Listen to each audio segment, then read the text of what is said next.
Welcome, dear friend, to this quiet corner where the whispers of stories unfurl like soft petals in the evening air. As the day's last light fades and the world outside settles into its slumber, we invite you to drift with us into a tale woven from memory, mystery, and the delicate threads of human hearts. Tonight, we shall embark upon a journey not of grand adventure, but of quiet contemplation into the shadowed corridors of the past, guided by the gentle hand of a master storyteller. Imagine, if you will, a tranquil room, bathed in the soft glow of a bedside lamp. The air is still, perhaps carrying the faint, distant scent of night-blooming jasmine, or the comforting aroma of a freshly brewed herbal tea. In this peaceful haven, we open the pages of a particular book, one that doesn't shout its secrets but rather reveals them, piece by delicate piece, like the gradual blooming of a rare flower under a patient moon. The book before us tonight is Five Little Pigs by the incomparable Agatha Christie. Now, when one speaks of Agatha Christie, images often spring to mind of bustling country houses, bustling trains, or perhaps the sharp glint of a detective's keen eye. Her stories, famed for their intricate puzzles and unexpected twists, are often characterized by their intellectual rigor. But Five Little Pigs is a different kind of tapestry altogether. It is, perhaps, one of her most profoundly human works, a quiet meditation on the nature of truth, the fallibility of memory, and the enduring echoes of a single, devastating moment. It is a story designed not to jolt or surprise with sudden revelations, but to draw you gently into its world, inviting you to ponder alongside its characters, to feel the weight of their pasts, and to slowly, softly uncover the truth that lies buried beneath years of dust and silence. This isn't a tale of a freshly committed crime, its blood still warm, its clues scattered for the taking. No, this is a story steeped in the amber glow of recollection. It reaches back, not days or weeks, but 16 long, quiet years into the past. Imagine the passage of time, how memories blur, how faces soften around the edges, how the sharp sting of grief or anger mellows into a dull ache. It is into this landscape of faded recollection that our story gently guides us. At its heart lies a tragedy, a murder, long since judged, long since solved in the eyes of the law. A brilliant, passionate artist named Amyas Crail, a man whose life was as vibrant and tumultuous as his canvases, was poisoned, and for this crime, his beautiful, enigmatic wife, Caroline Crail, stood accused, convicted, and ultimately died in prison. The world closed that chapter, turned the page, and moved on. But did the truth truly lie within those final judicial pronouncements? Or did something else, something far more intricate and nuanced, remain hidden beneath the surface of official records? This is where our gentle journey truly begins. We are introduced to a young woman, Carla Le Marchant. She carries a quiet sorrow within her, a shadow cast by the past she barely remembers, yet which defines her very being. Carla is the daughter of Caroline Crail, and for 16 years she has lived with the indelible mark of her mother's conviction, a name whispered with pity or judgment, a legacy of a crime she was too young to comprehend. Yet, within her heart, a different truth stirs, a deep, persistent whisper that her mother, the woman she knew through fragments of memory and the quiet devotion of others, could not have been the cold-blooded killer the world proclaimed her to be. Then, a moment of profound, quiet hope, or perhaps a new layer of profound disquiet. Carla receives a letter from the grave, from her mother, written before her death, affirming her innocence. Think of the tremor that must have gone through Carla's soul upon reading those words. A mother's last testament, reaching across the chasm of time, pleading for vindication. It is a letter that ignites a quiet fire within Carla, a determination to seek clarity, to soothe the restless spirit of her mother, and perhaps to find peace for her own long-troubled heart. But how does one unravel a truth that has been buried for 16 years? How does one find echoes in a silence that has grown thick with time? This is a task that requires a unique mind, a gentle yet piercing intellect, capable of seeing beyond the obvious, beyond the simple facts, and into the very core of human motivation. And so, Carla turns to a figure known throughout the world for his extraordinary ability to sift through the chaos of human deception and find the quiet kernel of truth. She turns to Hercule Poirot. Hercule Poirot.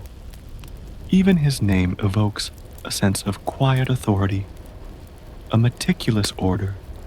He is not a man of brute force or dramatic chases. His tools are his little gray cells, as he famously calls them, a mind finely tuned to logic, psychology, and the subtle nuances of human behaviors. He perceives patterns where others see only randomness, and he listens not just to words, but to the unspoken currents beneath them. For Poirot, a crime is not merely a collection of facts. It is a tapestry woven from human emotions, desires, and frailties. What makes this particular case so intriguing to Poirot, and indeed to us, is the very absence of tangible evidence. There are no fresh footprints, no lingering scents, no half-finished conversations to overhear. The scene of the crime has long been cleaned, the witnesses dispersed, their memories softened and reshaped by the slow erosion of time. This is a challenge of a different order, a dive into the deep well of human recall, where subjective experience reigns supreme, and where the past can be both a sanctuary and a prison. Poirot understands this deeply. He knows that memory is a fluid, unreliable thing. It shifts and reshapes, not always with malice, but often with the quiet self-deception of time, with the need to justify, to forget, to protect. He is not interested in what people say happened, as much as he is in how they remember it, why they remember it that way, and what emotional resonance those memories hold for them. He seeks not a simple replay of events, but an understanding of the emotional currents that flowed through that fateful day. And so, his brilliant method unfurls.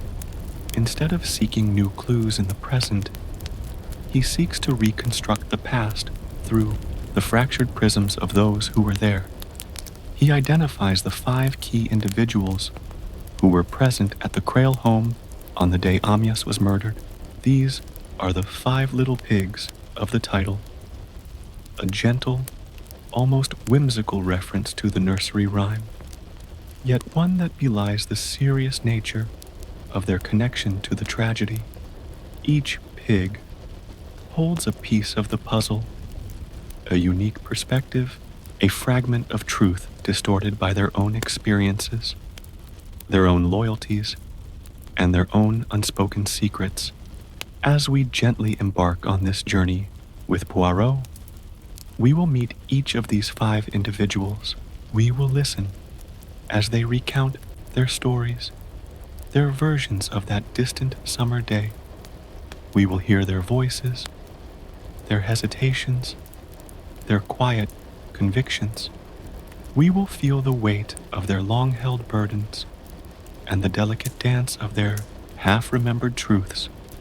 And through their intertwined narratives, a picture will slowly begin to emerge. Not a sharp photograph, but a soft, impressionistic painting, whose true form is revealed only through careful, compassionate observation. This quiet unveiling is the very heart of 5 Little Pigs. It is a story about how a single event can ripple outwards, touching and transforming lives in unforeseen ways, and how the search for truth is often less about grand revelations and more about the painstaking, gentle illumination of human hearts. It is a reminder that even when the facts seem clear, the deeper currents of emotion and motivation can tell an entirely different story. So, settle in, dear listener. Let your breath deepen, your mind quieten. Allow the gentle narrative to wash over you like a soothing balm.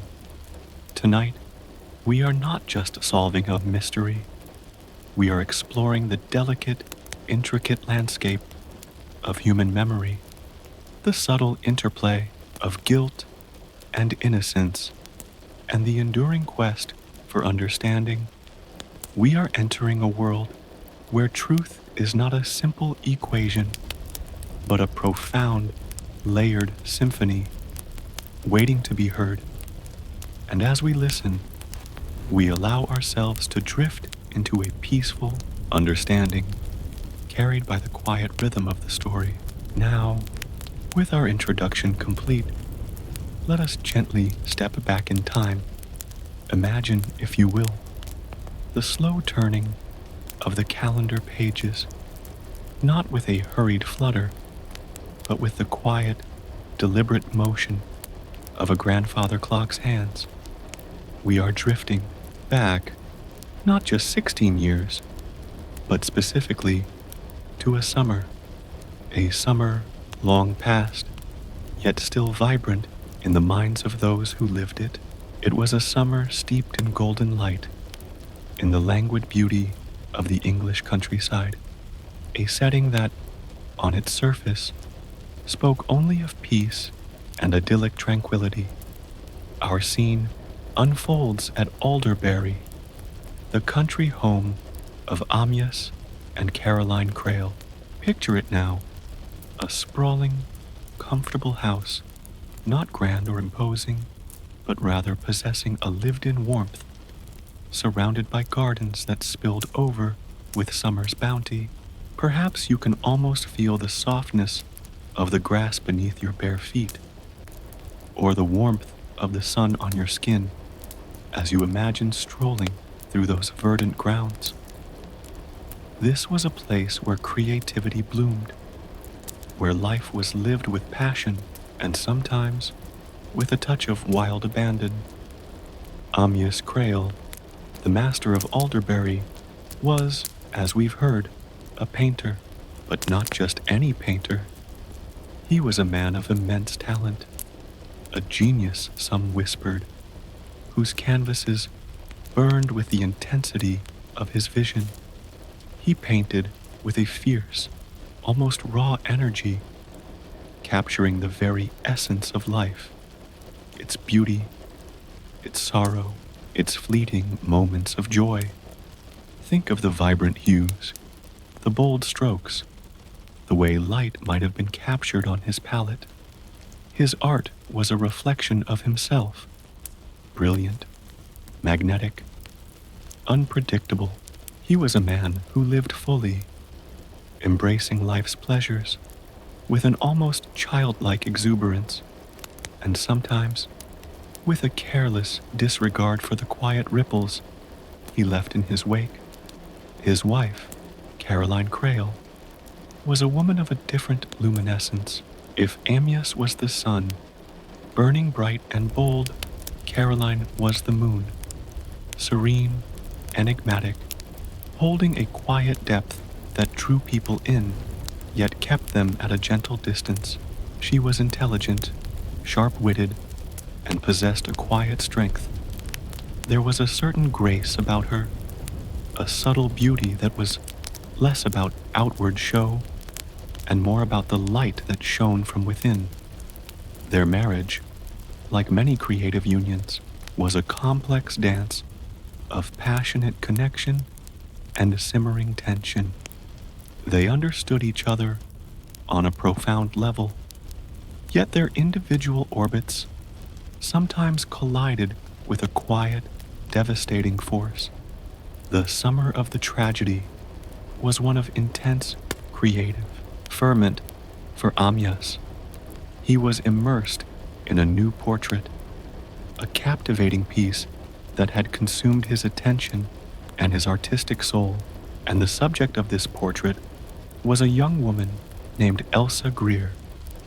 Elsa was striking, undeniably beautiful, with a cool, almost aloof charm. She represented a different kind of allure for Amyas, a fresh inspiration, perhaps even a dangerous muse. Her presence at Alderbury during that summer was a constant, shimmering current beneath the surface of the household's seemingly calm waters. She was a guest, yes, but one whose unspoken role felt far more significant, far more central to Amyas's life at that moment than merely a model. The air at Alderbury that summer carried a subtle tension, a feeling of something poised on the brink. It was the kind of summer where long, sun-drenched days slowly bled into balmy evenings, where laughter mingled with unspoken glances, and where the natural world seemed to hold its breath in anticipation.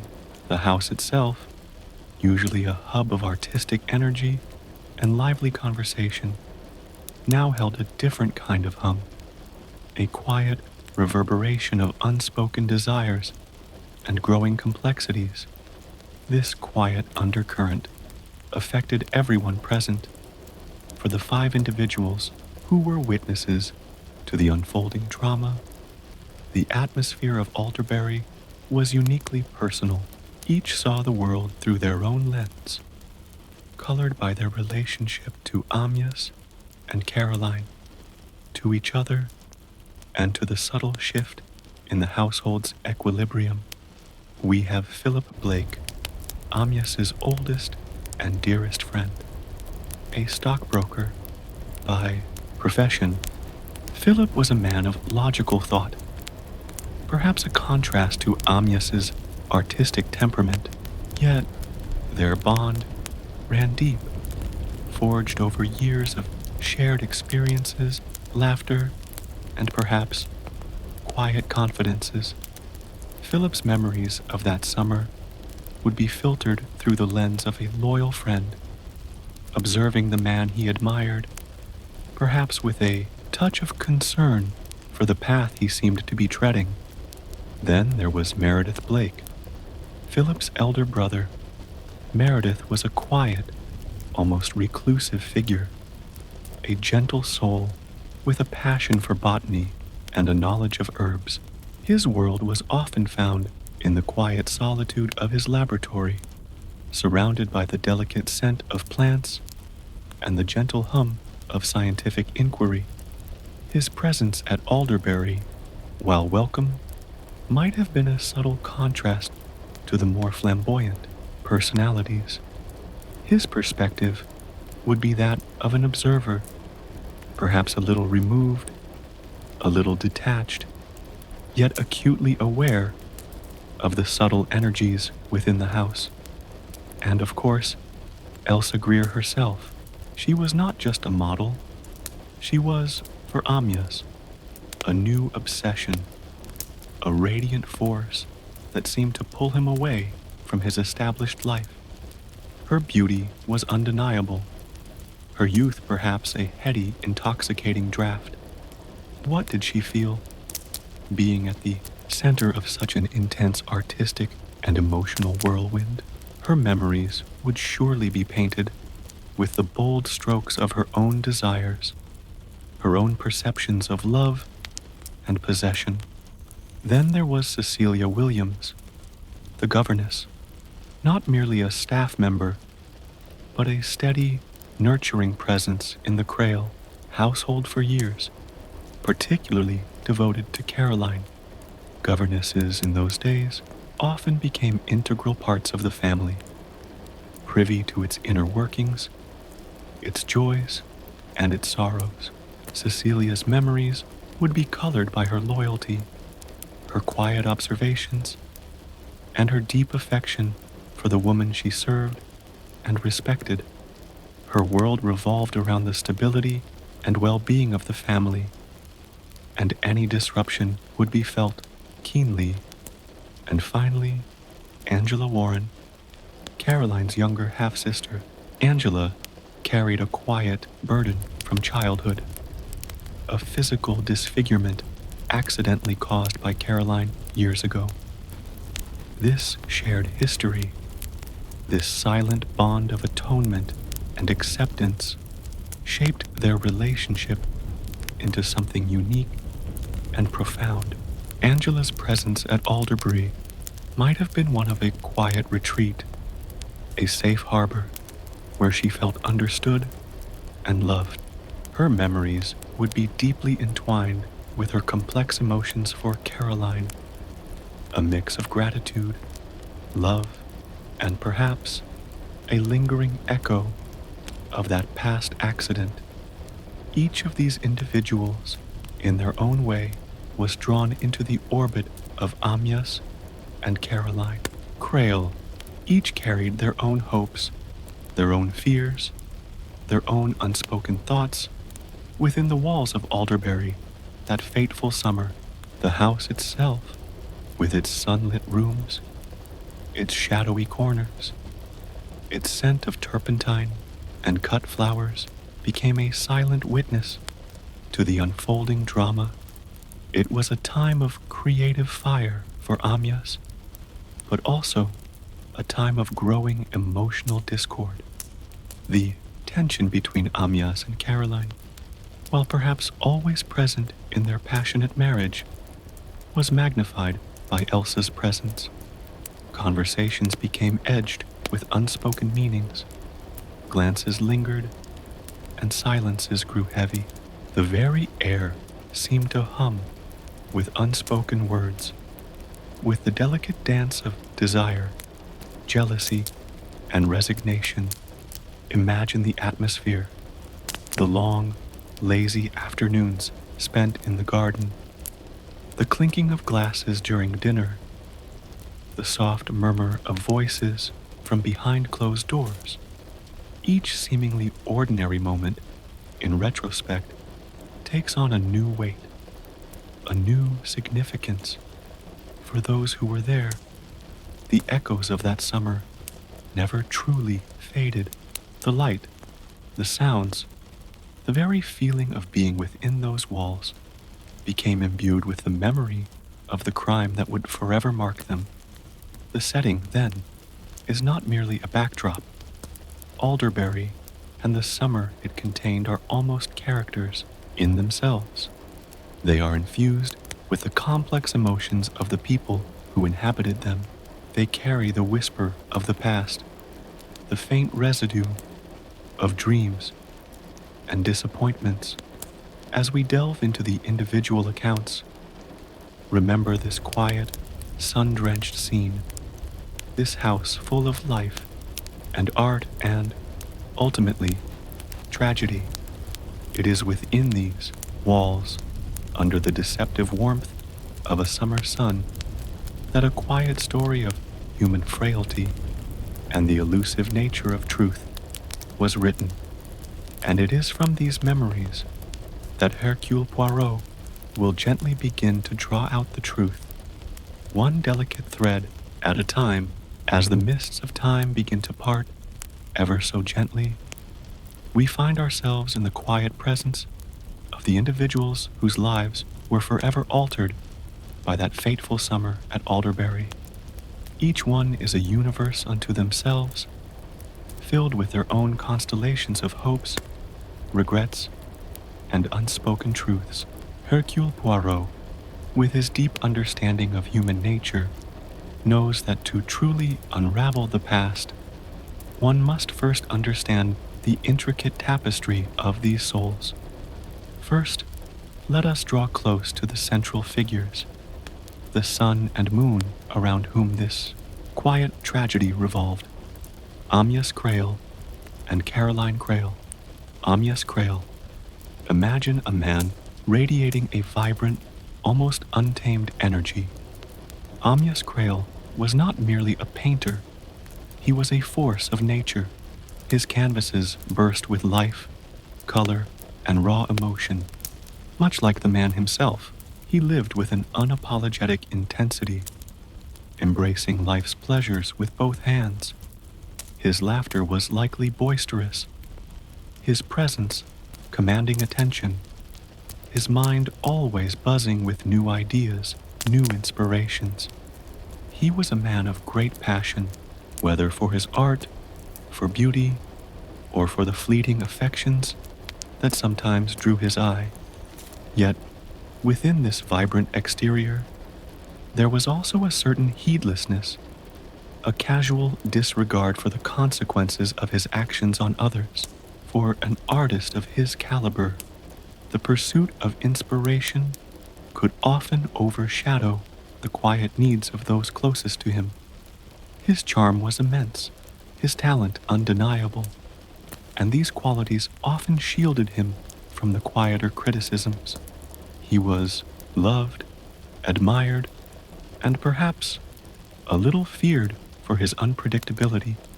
He was the kind of man who moved through life, leaving a wake of both admiration and quiet heartbreak. His final portrait, the one of Elsa Greer, was meant to be his masterpiece, a culmination of his artistic and perhaps personal desires. But it became, instead, a silent testament to his abrupt end. To understand Amyas is to understand the powerful, sometimes destructive pull of a truly artistic temperament, a soul always seeking new horizons, even if it meant leaving old shores behind. Caroline Creole, in gentle contrast to Amyas's blazing sun, Caroline was the moon, serene, luminous, yet holding a quiet, almost mysterious depth. She possessed a keen intellect and a sharp wit, often veiled beneath a calm, composed exterior. Their marriage was a fascinating study in contrasts, the fiery artist and the quietly astute woman. They shared a profound understanding, an almost telepathic connection that allowed them to finish each other's sentences, to intuit each other's moods. This deep bond, however, also made the breaches of trust all the more painful, the cracks in their foundation all the more agonizing. Caroline was fiercely independent, yet deeply loyal.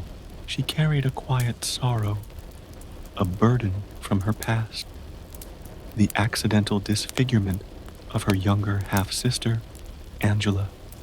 This incident had shaped her profoundly, instilling in her a deep sense of responsibility and perhaps a quiet atonement. She was capable of great love and great sacrifice. When the spotlight of suspicion turned on her, her composure, her almost detached acceptance of her fate, baffled many. Was it resignation, a desperate act of love, or a profound understanding of a truth too complex to articulate? To understand Caroline is to delve into the quiet complexities of a woman who held her emotions close, whose strength lay not in outward defiance, but in an almost stoic endurance. Now, let us turn our attention to the 5 little pigs themselves, the witnesses whose memories and perspectives form the very fabric of Poirot's investigation. Philip Blake. Philip Blake was Amyas Creel's oldest and closest friend, a bond forged in shared youth and cemented by years of mutual admiration. Philip was a stockbroker, a man whose world was built on logic, numbers, and clear-cut facts. In many ways, he was the antithesis of the free-spirited Amyas. Yet, their friendship thrived on this very contrast. Philip admired Amyas's artistic genius and zest for life, perhaps even finding a vicarious thrill in it. He was a loyal friend, capable of quiet devotion, but also of keen observation. His presence at Alderbury during that fateful summer was that of a trusted confidant, a steady presence amidst the emotional turbulence.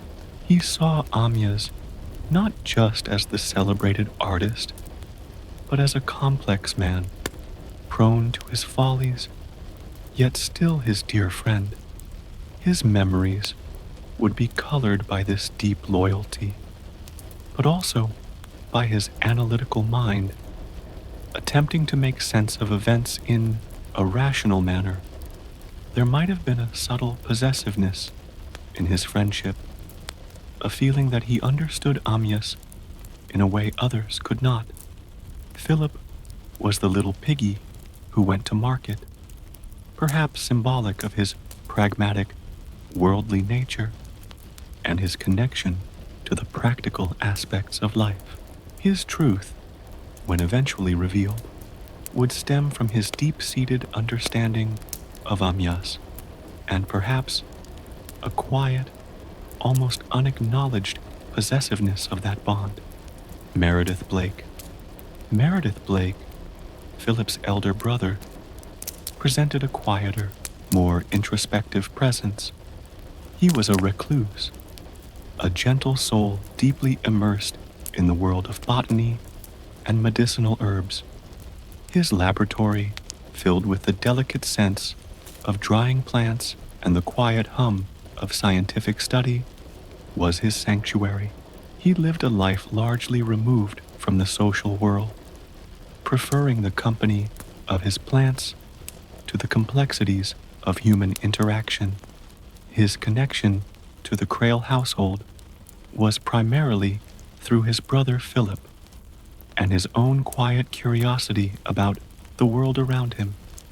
Meredith was an observer by nature, his mind meticulously categorizing and analyzing, much like he would approach his botanical studies.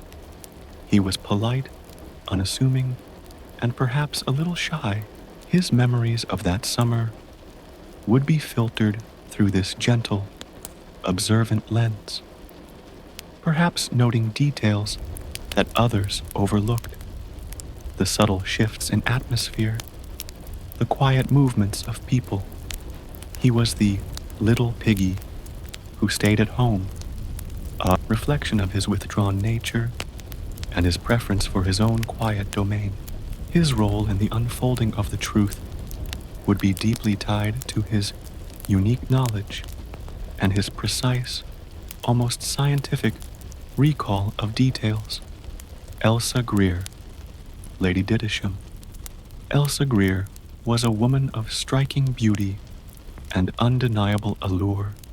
She was young, perhaps still naive in the ways of the heart, yet possessed a strong will and a sense of entitlement.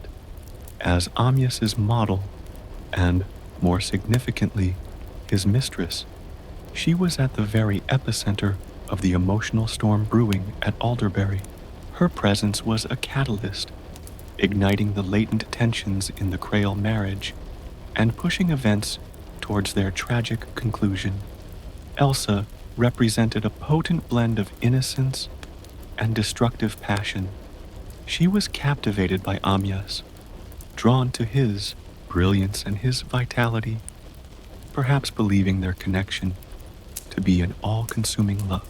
Her memories would be steeped in the intensity of her desires, her perceptions of betrayal, and the painful sting of rejection. She was accustomed to getting what she wanted, and her beauty often paved the way. When faced with the possibility of losing Amyas, her reactions would have been extreme, driven by a possessiveness that transcended reason. Elsa was the little piggy who had roast beef, suggesting a character accustomed to indulgence, and perhaps a hunger that could turn destructive. Her truth would be steeped in the raw, unvarnished emotions of a young woman, consumed by love and perceived abandonment. Cecilia Williams. Cecilia Williams was the governess, a steadfast and devoted presence in the Crail household. She was not just an employee. She was an integral part of the family structure, particularly nurturing and loyal to Caroline. Governesses often hold a unique position, privy to the intimate details of family life, yet maintaining a professional distance. Cecilia embodied this blend of personal affection and quiet observation. She was a woman of quiet dignity, meticulous in her duties, and deeply caring for the well-being of those under her charge. Her loyalty to Caroline was profound, bordering on fierce. She had witnessed the subtle shifts in the Crail marriage, the growing tension, and the unspoken sorrows that Caroline carried. Her memories would be colored by her protective instincts, her quiet distress at the unfolding drama, and her deep-seated belief in Caroline's character. Cecilia was the little piggy who had none, perhaps symbolizing her role as a selfless caregiver, her focus often on the needs of others rather than her own. Her perspective would offer a deeply compassionate and insightful view, filtered through the lens of unwavering loyalty and quiet maternal concern. Angela Warren. Angela Warren was Caroline Crail's younger half-sister, a bond forged in a crucible of childhood tragedy. As a child, Angela had suffered a severe disfigurement due to an accident caused by Caroline. This event had cast a long shadow over both their lives, creating a unique and complex relationship between them.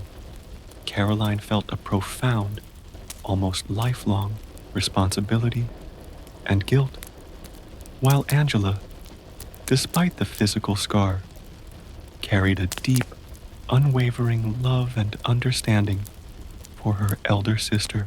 Angela was a spirited, sometimes rebellious young woman, intelligent and perceptive. She was often seen as the more vulnerable of the two sisters, yet she possessed a surprising inner strength and resilience. Her memories of that summer would be intertwined with her complex feelings for Caroline, love, forgiveness, and a profound understanding of her sister's nature.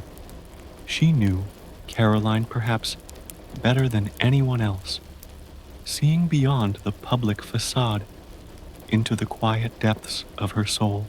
She was the little piggy who went wee, wee, wee all the way home, a poignant image that could evoke her childlike vulnerability, yet also her resilience and her journey through life carrying a quiet pain. Her truth would be deeply personal, woven into the fabric of her profound connection with Caroline and her own unique perspective on sacrifice and love. As Poirot begins his quiet inquiries, these 5 individuals will recount their memories, often unconsciously revealing no more than they intend. Their narratives will diverge, overlap, and sometimes subtly contradict each other. It is in these nuanced differences, in the pauses, the inflections, the forgotten details, and the deeply held emotions, that Poirot will find the threads of truth. He will not merely listen to their words, but to the silence between them, to the stories their hearts have held captive for 16 long years. Each of them holds a piece of the puzzle, a fragment of the past, and it is through their combined perspectives, gently laid side by side, that the full, intricate picture will slowly, inevitably, begin to reveal itself, not with a sudden jolt, but with the quiet clarity of dawn breaking over a long-sleeping landscape. Let us now, dear listener, begin our slow, deliberate journey through the chapters of 5 Little Pigs. Each chapter will unfurl like a delicate scroll, revealing layers of memory and perception, drawing us deeper into the quiet heart of this long-dormant mystery. We will approach each turn of the page with the same gentle curiosity that guides Hercule Poirot, allowing the truth to emerge not with a sudden shock, but with the quiet clarity of a dream remembered. Chapter 1. Carla Le Marchand. Our story begins not with a crime scene or a bustling inquiry, but with a quiet desperation, a silent yearning for peace. We are introduced to Carla Le Marchand, a young woman living a life that, on the surface, appears unremarkable, yet, beneath her composed exterior, a profound shadow lingers, a legacy of a past she barely remembers, yet which defines her very existence. Imagine a young woman, perhaps in her early 20s, carrying herself with a certain quiet grace, but with eyes that hold a flicker of unease, a question mark about her own identity. For 16 long, quiet years, Carla has lived with the indelible mark of a tragedy that transpired when she was a mere child. Her mother, Caroline Crail, was convicted of murder and subsequently died in prison. This fact, cold and unyielding, has been Carla's inherited truth, a heavy cloak she has worn through childhood and into early adulthood. The world, in its often unthinking way, had closed the book on the case of Amyas Crail's poisoning, labeling Caroline a murderer, and by extension, casting a long shadow over Carla. But a seed of doubt, resilient and persistent, had always quietly resided within Carla's heart. It was a whisper, a feeling, a deep-seated intuition that the mother she remembered, however faintly, could not have been the cold-blooded killer the legal world had proclaimed her to be. This quiet conviction had been nurtured by the loyalty of those who had known Caroline best, those who believed in her innocence, even when the evidence seemed damning. Then, a moment arrived that shattered the quiet acceptance of her fate, transforming a mere intuition into an urgent, undeniable quest. Carla received a letter, not an ordinary letter, but one that had traveled across the abyss of time, a posthumous message from her mother. Picture the delicate paper in her hands, the familiar script, perhaps a little faded, but undeniably Caroline's, and within those lines, a declaration that echoed with profound conviction, a quiet, unwavering assertion of innocence. Think of the emotional weight of such a message. A mother reaching out from beyond the veil, pleading for vindication, not just for her own memory, but for the daughter who carried her name. It was a cry for justice, a desperate plea to unburden her child of a legacy of shame. This letter was not just ink on paper, it was a spark, igniting a quiet fire within Carla's soul. It was a call to action that she could no longer ignore. The world had moved on, its verdict rendered, its conclusions cemented. How does one challenge a truth that has settled into the very bedrock of public perception for 16 years? Where does one begin when the trails have grown cold, when memories have faded, and when the witnesses have scattered, their lives reshaped by the passage of time? This was no ordinary detective's case, no fresh crime with obvious clues. This was a deep dive into the very fabric of memory, into the subtle nuances of human psychology, into the fragile threads of subjective experience. Carla knew, with a quiet certainty, that she could not undertake this monumental task alone. She needed a mind capable of seeing beyond the surface, beyond the established facts, into the hidden chambers of human motivation and memory.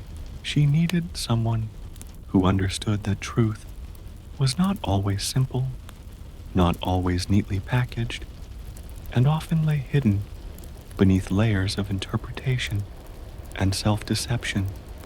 And so, she sought out Hercule Poirot. Imagine Poirot in his quiet study, perhaps meticulously arranging his beloved objets d'art, or perhaps simply contemplating the complexities of a newly polished shoe.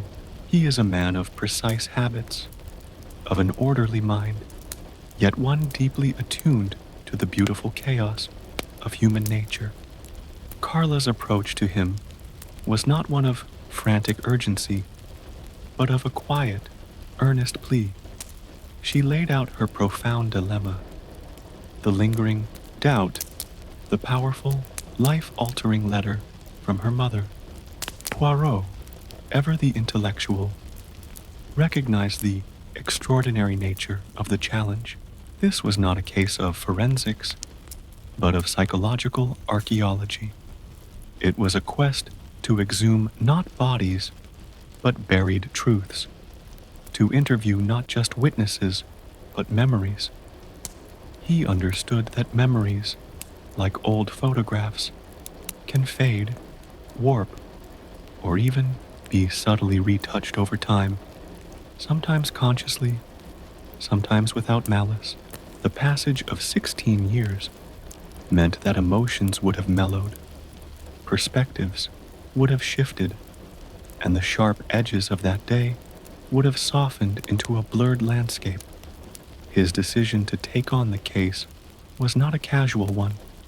It was driven by his insatiable intellectual curiosity, his profound belief in justice, and his unique ability to perceive the intricate patterns within the human mind. He saw the enormity of Carla's quiet suffering, the burden she carried, and the quiet dignity of her quest for her mother's vindication.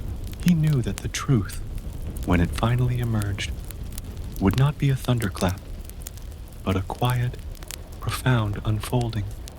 Thus, this first chapter sets the stage for a unique investigative journey.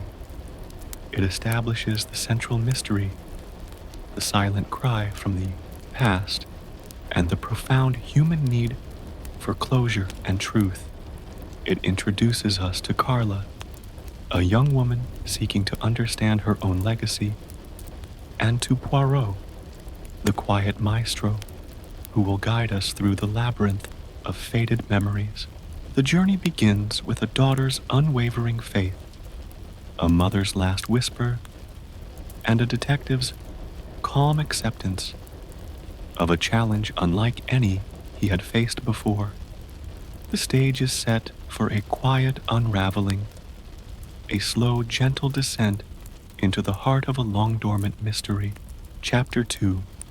Hercule Poirot takes up the case, with Carla's quiet plea echoing in his meticulously ordered mind. Hercule Poirot formally accepts the challenge.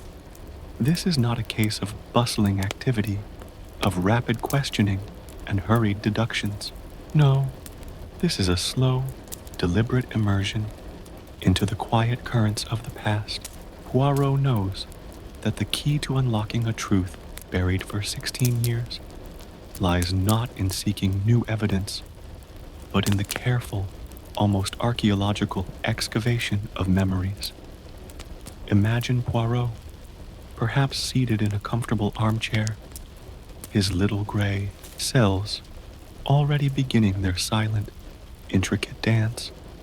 He understands that time is both an enemy and, paradoxically, a reluctant ally in such a case. An enemy because it erodes the sharpness of memory, blurs the edges of events, and allows self-deception to take root. But an ally, too, because it allows raw emotions to mellow, to transmute into something more reflective, perhaps even more revealing. People who might have been fiercely protective or deeply guarded in the immediate aftermath of the crime might now, after 16 years, be willing to revisit those painful moments with a new perspective, a quieter honesty. Poirot's initial approach is typical of his genius. He seeks not to gather facts about the murder itself, but to understand the people who were there. He recognizes that a murder is not merely a physical act, but a deeply psychological one, born from human emotions, desires, and conflicts. The physical details of the crime, the poison used, the exact timing, are secondary to the emotional landscape in which it occurred. He wishes to understand the why, not just the how. His first step is to immerse himself in the existing records. He would quietly pore over old newspaper clippings, police reports, and court transcripts. These documents, cold and official, would provide the skeletal framework of the known facts, the public narrative of the tragedy. He would note the testimony given, the conclusions reached, the verdict delivered, but he would also read between the lines, sensing the unspoken, the half-truths, the biases inherent in any human account. Yet he knows these official records are merely one layer. The true story lies beneath, in the hearts and minds of those who lived through that summer. He determines that he must speak to every single person who was present at Alderbury on the day Amyas Crail died. These are not merely witnesses, they are the living repositories of a fragment of that past, each holding a unique, subjective piece of the truth. This is where the evocative title of the novel, Five Little Pigs, truly comes into play. Poirot adopts this charming, almost nursery rhyme-like classification for the 5 key individuals he intends to interview. It's a gentle, almost whimsical way to categorize them, yet it underscores his methodical approach. He sees them as distinct entities, each with their own role, their own perspective, their own tune to contribute to the symphony of the past. The first pig he considers is Philip Blake, Amyas's best friend. Philip was present, a constant in the Crail household. Poirot understands that a friendship, especially one as long-standing as theirs, can be a complex web of loyalty, admiration, and perhaps unspoken resentments. Philip's testimony would be crucial, seen through the lens of a close confidant. Next, Meredith Blake, Philip's elder brother, a quiet, reclusive figure, a man of science and botany, whose mind was accustomed to meticulous observation. His perspective would be different, perhaps more detached, yet potentially highly accurate in certain details. Poirot would be interested in what this gentle, observant soul might have perceived. Then there is Elsa Greer, the young, beautiful artist's model and Amyas's mistress. Her presence was undoubtedly the catalyst for much of the tension at Alderbury. Her emotions, raw and intense at the time, would have mellowed over 16 years, but their imprint would remain. Poirot would seek to understand the nature of her passion, her jealousy, her understanding of Amyas's intentions. Fourth, Cecilia Williams, the governess, a loyal and devoted figure, particularly to Caroline. Governesses often see the intimate workings of a family from a unique vantage point, present but often unacknowledged. Her unwavering loyalty to Caroline would be a significant filter through which her memories would flow. And finally, Angela Warren, Caroline's younger half-sister, a young woman marked by a past tragedy whose relationship with Caroline was one of deep, complicated affection and a shared history of pain. Her perception of Caroline, her understanding of the dynamic within the household, would be deeply personal and potentially profoundly revealing. Poirot's decision to interview them separately and to ask each of them to write down their own accounts of that day is central to his method. He doesn't want their memories to be influenced by each other or by the established narrative. He wants to see the world through their individual eyes, to hear their subjective truths. He knows that the discrepancies, the emotional emphasis, the little details that each person chooses to remember or forget will be far more telling than any objective fact. This chapter, then, is about Poirot's quiet resolve, his intellectual preparation, and the unveiling of his unique strategy. It establishes the meticulous, psychological nature of the investigation. There will be no grand pronouncements here, no dramatic scenes of discovery. Instead, there is the calm, steady determination of a mastermind preparing to delve into the fragile, often contradictory landscape of human memory, seeking to reassemble a truth that has long been scattered to the winds of time. The stage is set for the quiet interviews that will form the core of our journey. Chapter 3. The First Pig, Philip Blake. Our quiet journey into the past begins with the first of the 5 little pigs, Philip Blake. Imagine Poirot seated in a comfortable drawing room, perhaps a gentle afternoon light filtering through the window as he prepares to listen. There is no rush, no pressure, only the quiet invitation to revisit a distant summer. Philip Blake, as we know, was Amyas Crail's closest friend. 16 years have passed, and Philip is now a successful stockbroker, a man whose life is built on order, logic, and precise calculations. Yet, Beneath this composed exterior, the echoes of that fateful summer still reside.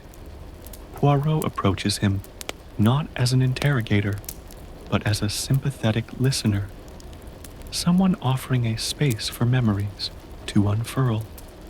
Philip's account of that day, as he begins to recount it, is delivered with a certain methodical clarity, befitting his profession. He recalls the general atmosphere at Alderbury, the creative energy of Amyas, the simmering tension between Amyas and Caroline, and the captivating presence of Elsa Greer.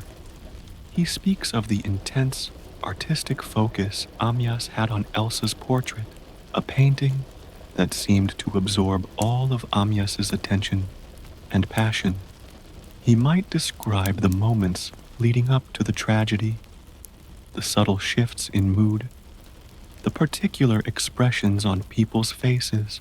Perhaps he recalls a specific conversation, a casual remark that now, in retrospect, takes on a new, heavier meaning.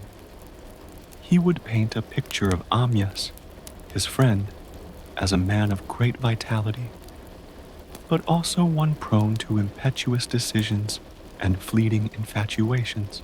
He would speak of Caroline, his friend's wife, with a certain respect, acknowledging her intellect and quiet strength, but perhaps also hinting at her perceived coldness or detachment. Philip's narrative would likely focus on the interactions he himself had with Amyas and Caroline. He might recall a specific argument or a moment of tension that he witnessed between the couple.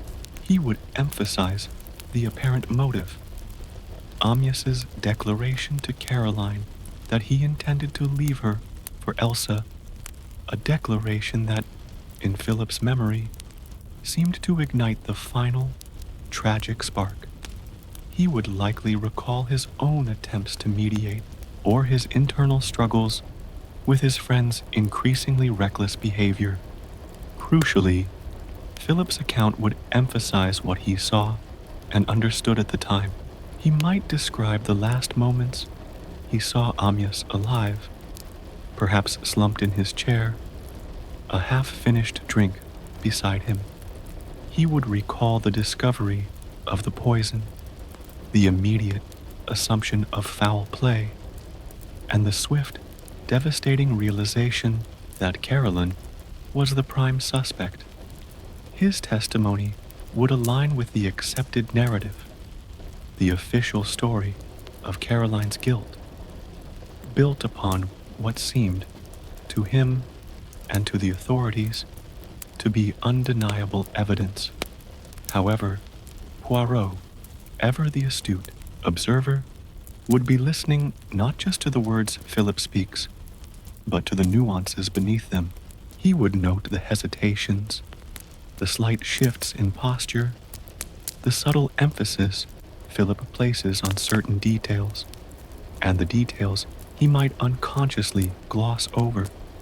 He would be searching for the emotional resonance of Philip's memories, the subtle biases that time and friendship might have woven into his recollection. Does Philip truly believe Caroline was guilty? Or is there a lingering doubt, a quiet discomfort he has suppressed for years? Philip's truth, as it is presented in this first interview, is the official truth, the logical conclusion drawn from the visible facts. He offers a coherent, albeit perhaps somewhat rigid, interpretation of events. He recounts the sequence of actions that led to Amyas's death and Caroline's subsequent conviction. But Poirot understands that a single perspective, no matter how logically presented, is rarely the whole story.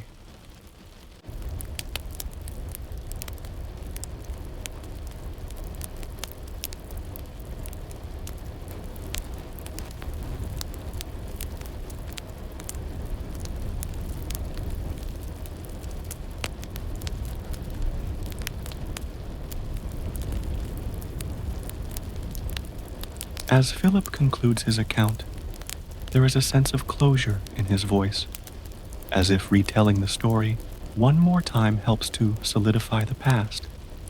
But for Poirot, it is merely the first brushstroke on a canvas that is just beginning to take shape. He has gained a foundational understanding of the generally accepted version of events, filtered through the eyes of Amyas's loyal, pragmatic friend. The quiet work of comparison, of seeking the subtle discrepancies and emotional undertones, has just begun. Chapter 4. The Second Pig. Meredith Blake. Our quiet investigation moves now to the second of the 5 little pigs. Meredith Blake, Philip's elder brother. Picture him, a man of quiet habits, surrounded by the delicate silence of his botanical studies. When Poirot approaches Meredith, there is no sense of urgency, but rather a calm, almost academic interest in the past.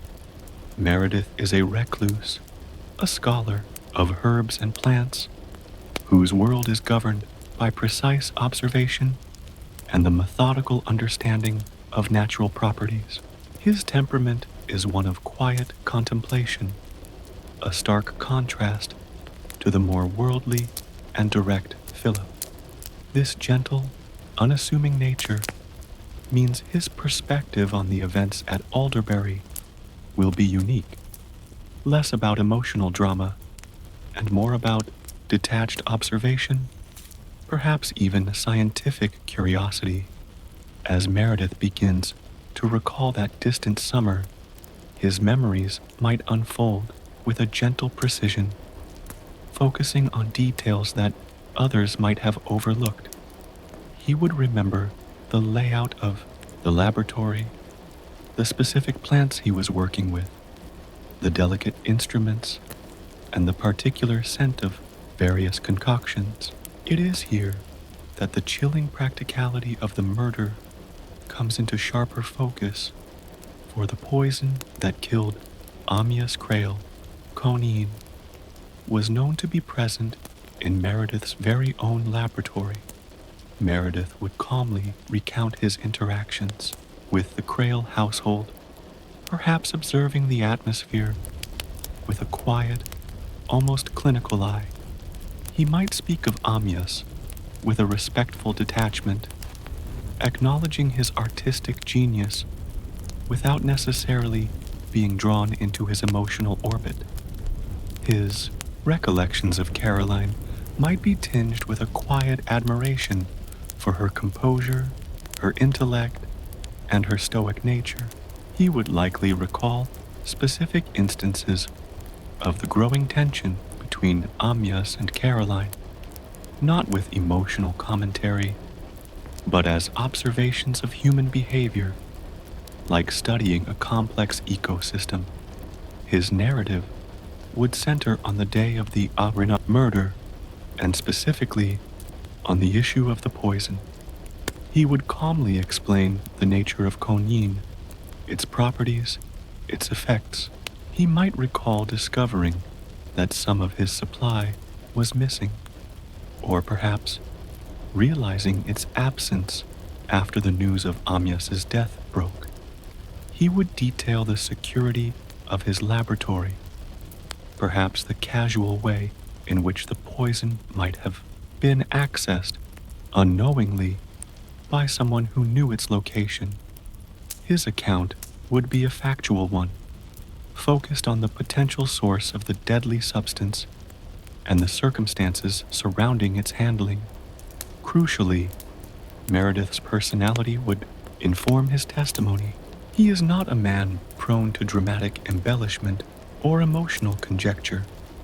His words would be carefully chosen, his recollections precise, as if he were recounting a scientific experiment. He would convey a sense of quiet sadness about the tragedy, but without the overt emotional display one might expect from a more engaged participant. He might speak of his concern for Caroline, but from a place of quiet compassion, rather than fierce loyalty. Poirot, ever patient, would listen not just to the meticulous details Meredith provides about the poison, but also to the undercurrents of his character. He would observe Meredith's quiet demeanor, his methodical way of thinking, and the subtle ways in which his detachment might both reveal and conceal. Is there a detail that Meredith, in his quiet precision, has held on to? A piece of information that seems insignificant to him, but holds immense weight for the detective? Meredith, the little piggy who stayed at home, offers a perspective grounded in the practicalities of the crime, the method by which it could have been achieved. His narrative provides the chilling fact of the poison's presence and its accessibility, a stark counterpoint to the emotional turmoil that simmered beneath the surface of the Crail household. He represents the scientific, methodical aspect of the case, focusing on the means by which Amyas met his end. As Meredith quietly concludes his account, there is a sense of objective detachment in his words. He has laid out his facts, presented his observations, and offered his truth as he remembers it. For Poirot, this is another vital thread in the complex tapestry, a thread woven with precision and scientific understanding, yet also subtly colored by Meredith's own quiet world.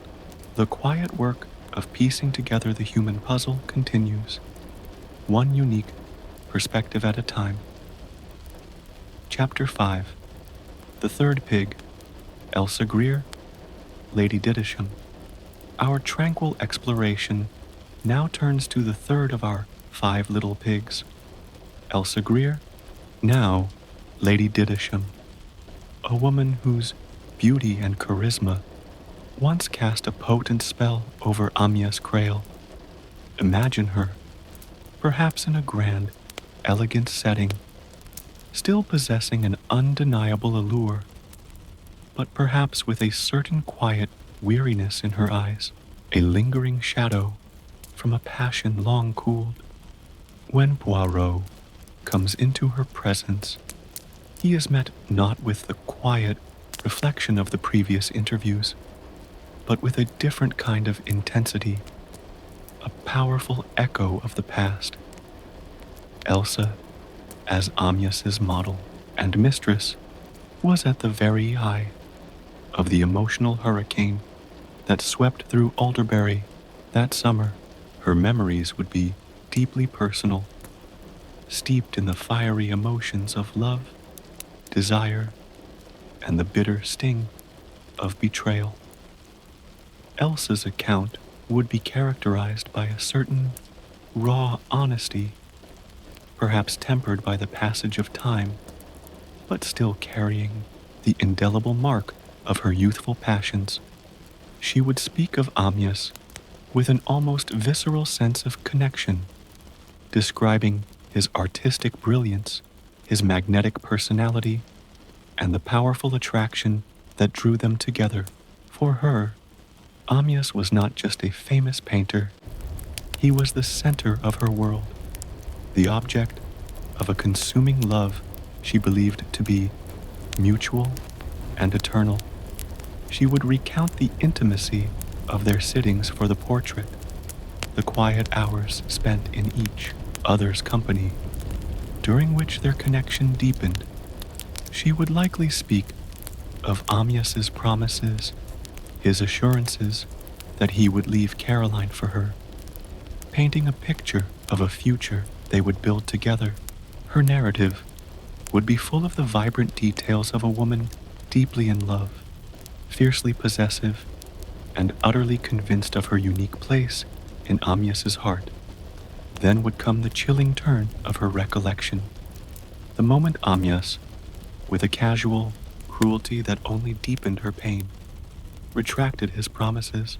He would have told her, as he did Caroline, that he would not leave his wife, that their affair was merely a passing fancy, an artistic muse, not a commitment.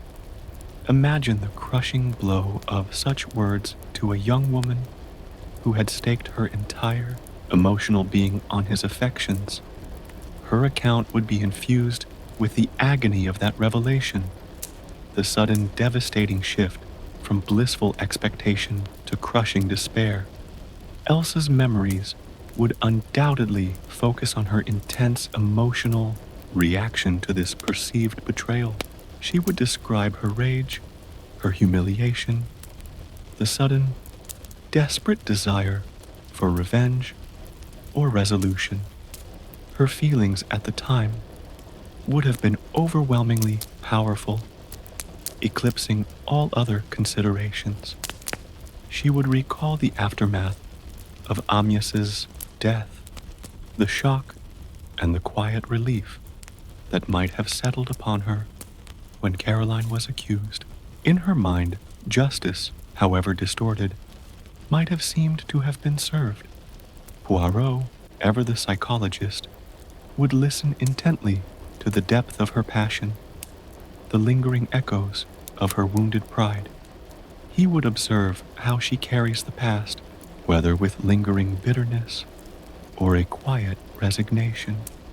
He would note the details she chooses to emphasize, the emotions that still surface in her voice, and the subtle ways in which her own desires shaped her perception of events. Elsa, the little piggy who had roast beef, symbolizes her appetite for life, for love, for what she believed she deserved. Her story is one of fierce desire, of emotional entanglement, and of the profound shock of betrayal. Her truth is raw, unfiltered by the quiet rationalizations of others, revealing the potent, destructive force of a love scorned. As Elsa concludes her compelling, emotionally charged account, there is a sense of something profound laid bare. She has offered a window into the passionate heart of the tragedy, revealing the motive that burned brightly and seemed to justify Caroline's conviction. But for Poirot, it is another crucial piece, a vibrant color in the tapestry that he is slowly weaving, seeking to understand not just what happened, but why, from every human angle. Chapter 6, The Fourth Pig. Cecilia Williams, our quiet narrative, now brings us to the fourth of the 5 little pigs, Cecilia Williams, the Crail family governess. Imagine her presence, quiet, unassuming, yet emanating a steadfast warmth and an unwavering sense of duty. When Poirot calls upon her, he enters a world of quiet loyalty and deeply held affection. Cecilia Williams was more than an employee. She was a quiet, devoted pillar of the Crail household, particularly dedicated to Caroline.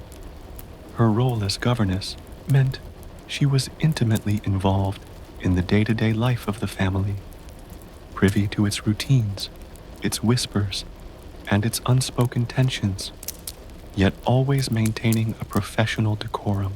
Her memories would be imbued with a profound sense of protective loyalty towards Caroline. As Cecilia begins to recount her version of that long-ago summer, her voice might be gentle, her recollections delivered with careful thought and deep emotion. She would speak of Caroline with immense admiration and affection, emphasizing her strength of character, her intelligence, and her quiet dignity. For Cecilia, Caroline was a woman of integrity, incapable of the cold-blooded act of which she was accused. Her narrative would focus on the atmosphere within the house as the tension between Amyas and Caroline escalated. She would have observed the subtle shifts in their interactions, the strained silences, the hidden glances.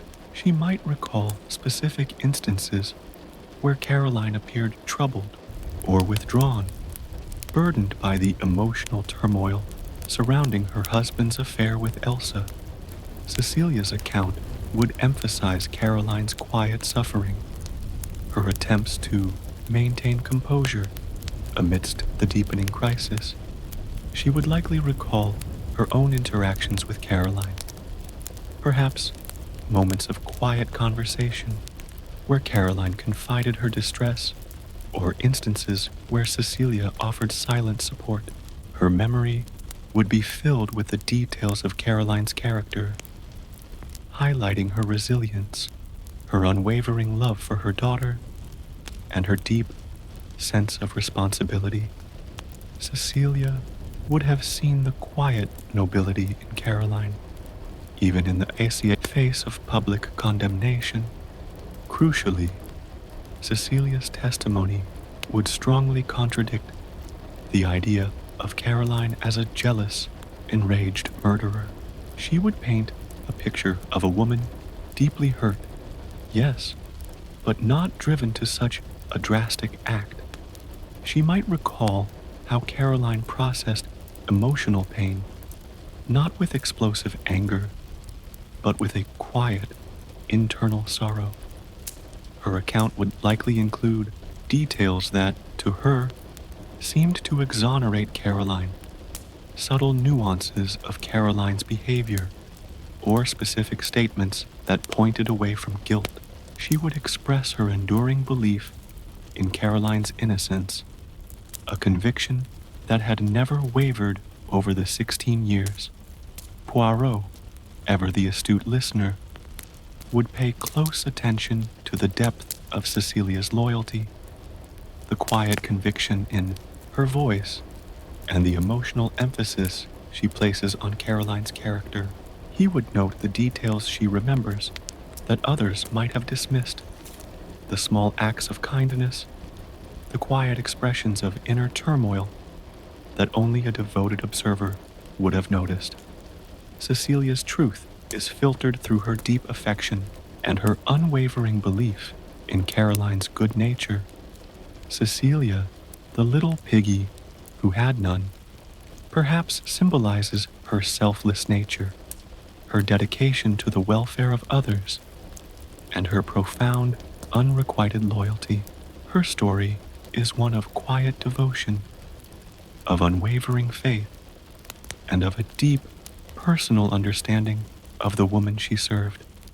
Her truth offers a powerful counter-narrative to the public's perception of Caroline, inviting us to see Caroline not as a cold killer, but as a woman burdened by circumstance and misunderstood motives. As Cecilia gently concludes her heartfelt account, there is a sense of quiet conviction in the air. She has offered a perspective steeped in compassion and loyalty, painting a portrait of Caroline that is profoundly different from the one held by the world. For Poirot, this is a vital, emotional piece of the puzzle, revealing the depth of Caroline's character through the eyes of someone who truly knew her. The quiet quest for understanding deepens as another unique voice contributes its memory to the intricate tapestry of the past. Chapter 7. The Fifth Pig. Angela Warren, our gentle exploration of memory, now brings us to the final of the 5 little pigs. Angela Warren, Caroline Crail's younger half-sister. Imagine her, perhaps a spirited woman now, but still carrying the physical reminder of a childhood accident and the deep emotional currents of a unique sisterly bond. When Poirot meets Angela, he encounters a blend of resilience, quiet vulnerability, and an almost fiercely protective love. Angela's connection to Caroline was unlike any other. As a child, She had been accidentally disfigured by Caroline, an incident that forged an unbreakable, complex bond between them, a silent understanding born of guilt and profound forgiveness.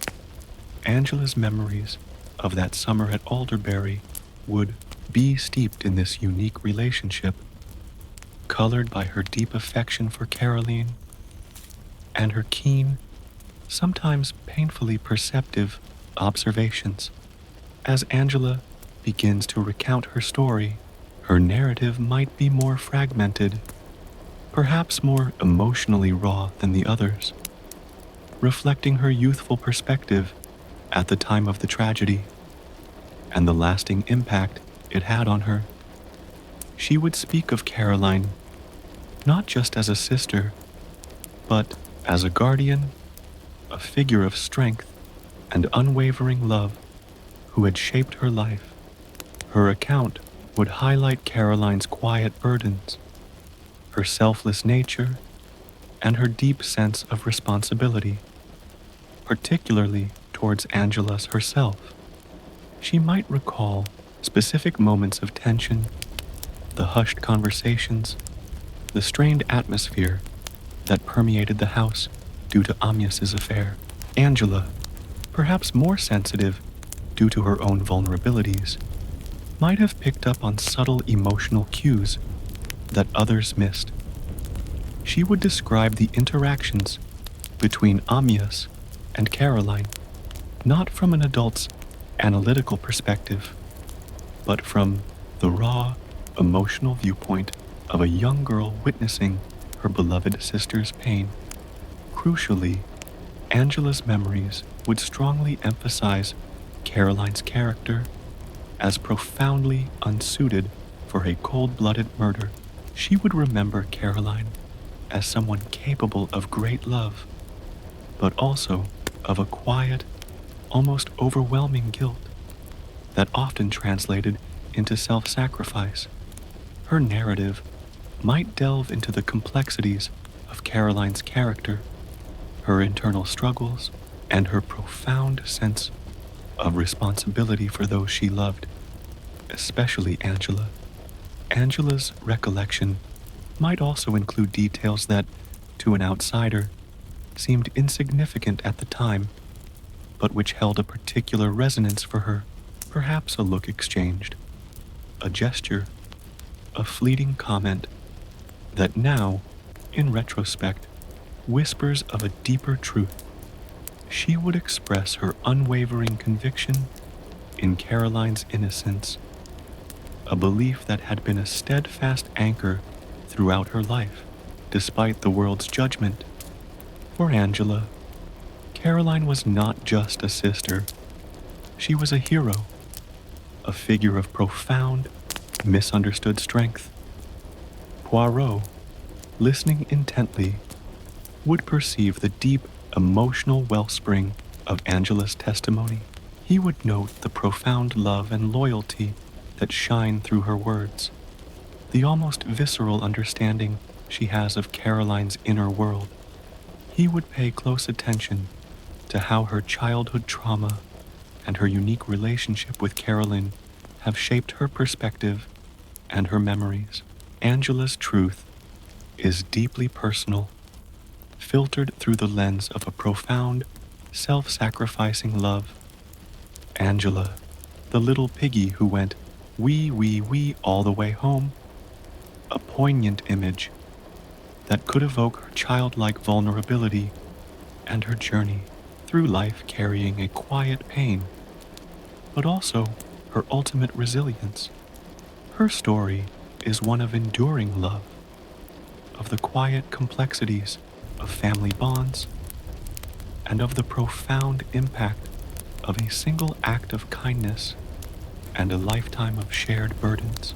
Her truth offers a unique and deeply emotional counterpoint to the more factual accounts, painting a portrait of Caroline that is rich in human tenderness and hidden strengths.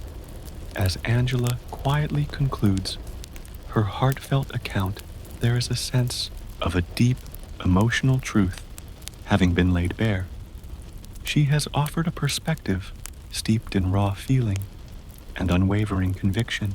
For Poirot, this is a vital emotional piece of the puzzle, revealing the depth of Caroline's character through the eyes of someone who loved her fiercely and understood her on a profoundly personal level. The quiet quest for understanding continues as the final, unique voice contributes its memory to the intricate tapestry of the past. Chapter 8.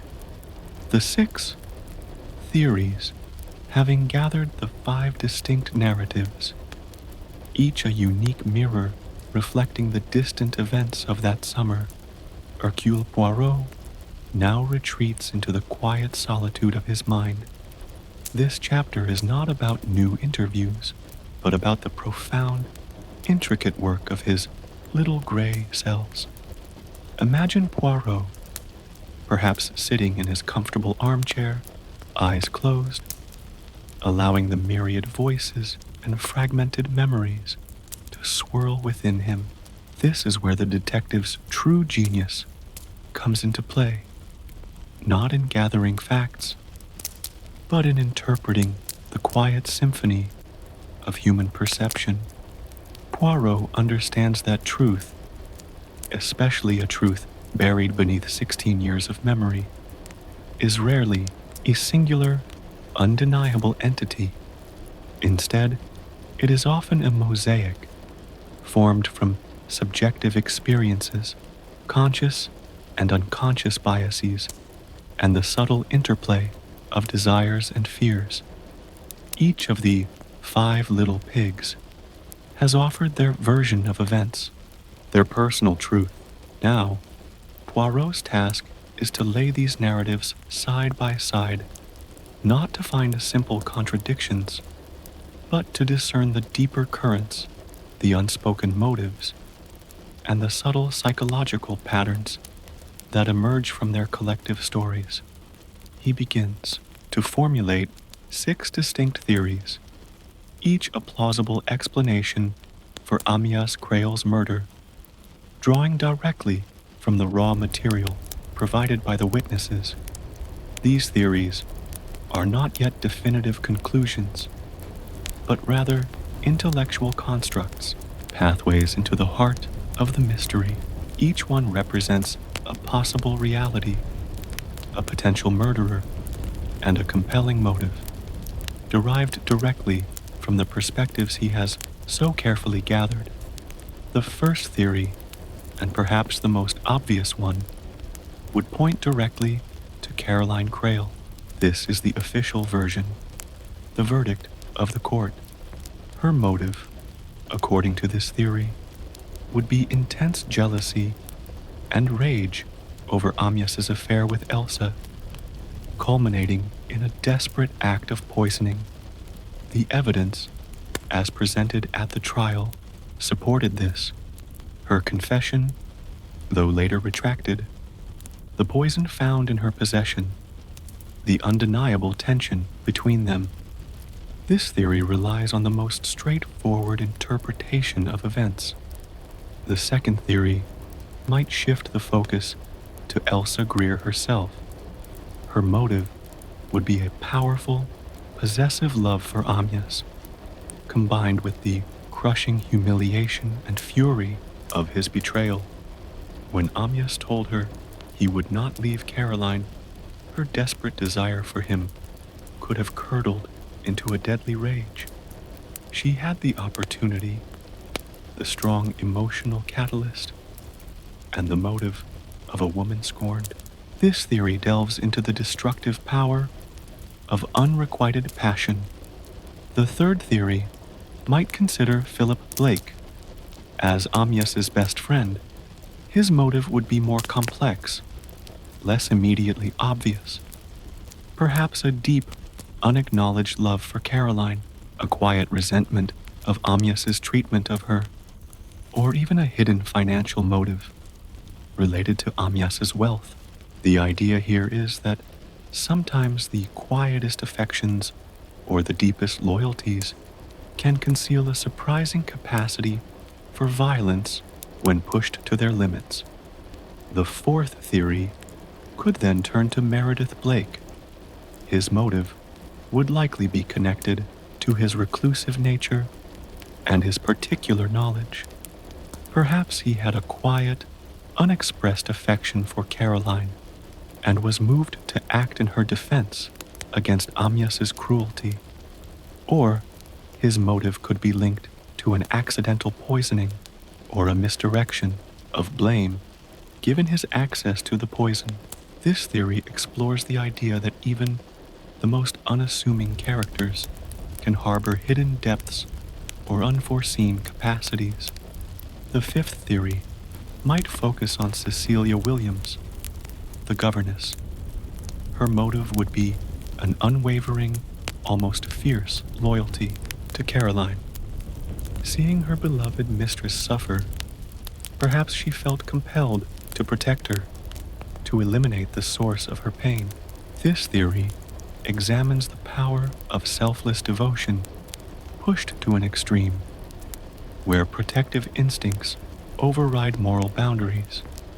And finally, the sixth theory could revolve around Angela Warren, Caroline's younger half-sister. Her motive would be a complex tapestry of love for Caroline, and perhaps a quiet resentment towards Amyas for causing her sister such pain. The lasting impact of her childhood disfigurement, caused by Caroline, might have also created a deep-seated desire to protect her sister from further suffering, even at Amyas's expense. This theory delves into the profound, often sacrificial nature of familial love, as Poirot mentally constructs each of these theories. He is not seeking to prove any one of them true, but rather to explore their plausibility, to see how each narrative, each character's perception, fits into these potential realities. He allows himself to live within each theory, considering the implications, the subtle consistencies, and the glaring inconsistencies. He is looking for the cracks in the facade, the moments where a seemingly innocent detail from one account suddenly gains chilling significance when viewed through the lens of another theory. This process is a meditation on human nature itself. Poirot understands that individuals remember what is important to them, what aligns with their internal narrative, what serves to protect their own vulnerabilities or justify their past actions.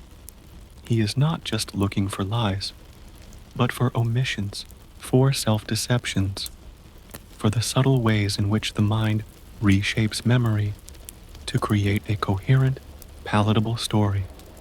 This chapter represents the quiet, intense intellectual work that precedes any definitive revelation.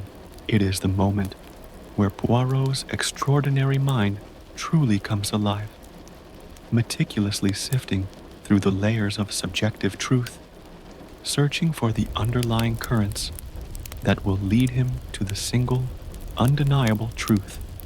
The stage is being quietly set for the next phase of his inquiry, where these theories will be tested against the silent whispers of the past. Chapter 9. The Notebooks, having formulated his 6 theoretical pathways to the truth, Hercule Poirot embarks on the next, crucial phase of his investigation, the meticulous study of the written accounts. This chapter, then, is about quiet immersion, about the silent dialogue between the detective and the written words of the 5 little pigs. Imagine Poirot, perhaps late into the night, seated at his desk, surrounded by 5 carefully bound notebooks, each one a window into a past recalled. Poirot had asked each of the 5 witnesses to write down their memories of that fateful day and of the period leading up to it. This was a deliberate, and brilliant strategic choice. When people speak, their words can be fluid, their emotions can betray them, and their narratives can be easily influenced by the immediate dynamics of an interview. But when they write, a different process unfolds. There is a sense of deliberate construction, a more controlled articulation of memory. Yet, paradoxically, the act of writing can also reveal deeper, unconscious truths through choice of words, emphasis, omissions, and even the subtle rhythm of their prose. As Poirot meticulously reads through each notebook, he is not just reading a sequence of events, he is listening, with his mind's ear, to the unique voice of each pig. He is looking for patterns, for discrepancies, for the subtle echoes of character and motive. He begins with Philip Blake's account. Philip, the pragmatic stockbroker, would likely have written with a logical structure, a clear narrative flow. Poirot would note how Philip chose to frame his friendship with Amyas, his observations of the Creole marriage, and his recollection of the pivotal argument between Amyas and Caroline. He would look for any hint of personal bias, any subtle justification of his own actions or lack thereof. Perhaps a certain detail is presented with unusual precision, or another is conspicuously vague. Next, Meredith Blake's notebook. The reclusive botanist would have approached his writing with a careful, almost scientific precision. Poirot would be particularly attuned to his descriptions of the laboratory, the handling of the poison, and his observations of the household from a more detached perspective. Is there a scientific detail that seems out of place, or a casual remark that, in retrospect, takes on a new, chilling meaning? Meredith's precise nature might reveal a subtle inconsistency that a less meticulous mind would miss. Then, the compelling account of Elsa Greer. Hers would be a narrative steeped in emotion, a passionate recounting of her love for Amyas and her searing pain of betrayal.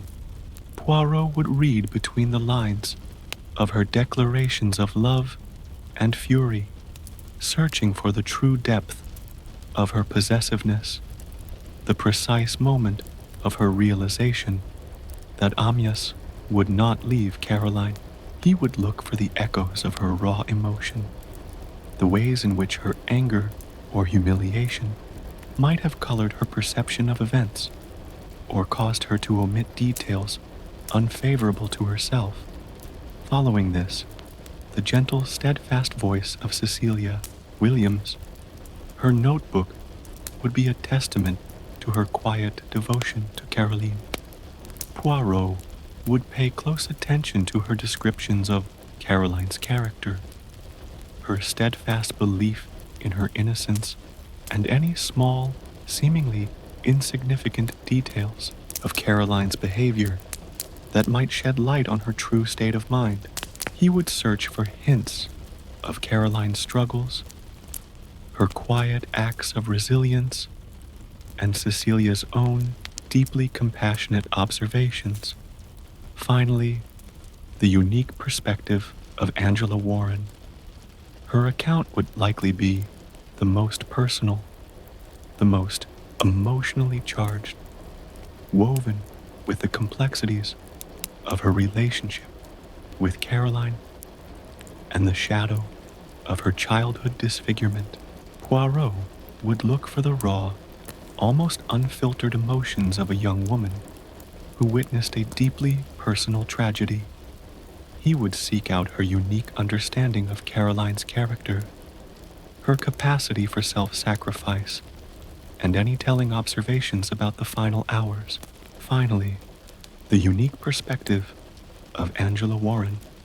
Her account would likely be the most personal, the most emotionally charged, woven with the complexities of her relationship with Caroline and the shadow of her childhood disfigurement. Poirot would look for the raw, almost unfiltered emotions of a young woman who witnessed a deeply personal tragedy. He would seek out her unique understanding of Caroline's character, her capacity for self-sacrifice, and any telling observations about the final hours.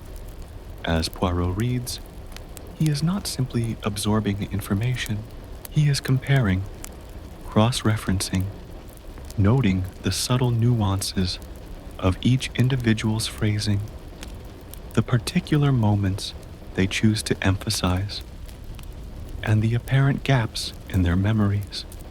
He looks for discrepancies, not just in facts, but in perception, in emotional temperature, in the very psychological framework of their recollections. A small detail recalled vividly by one might be completely absent from another's account, and these omissions can be as telling as inclusions. This quiet period of intense study is where Poirot's extraordinary intuitive powers come to the fore.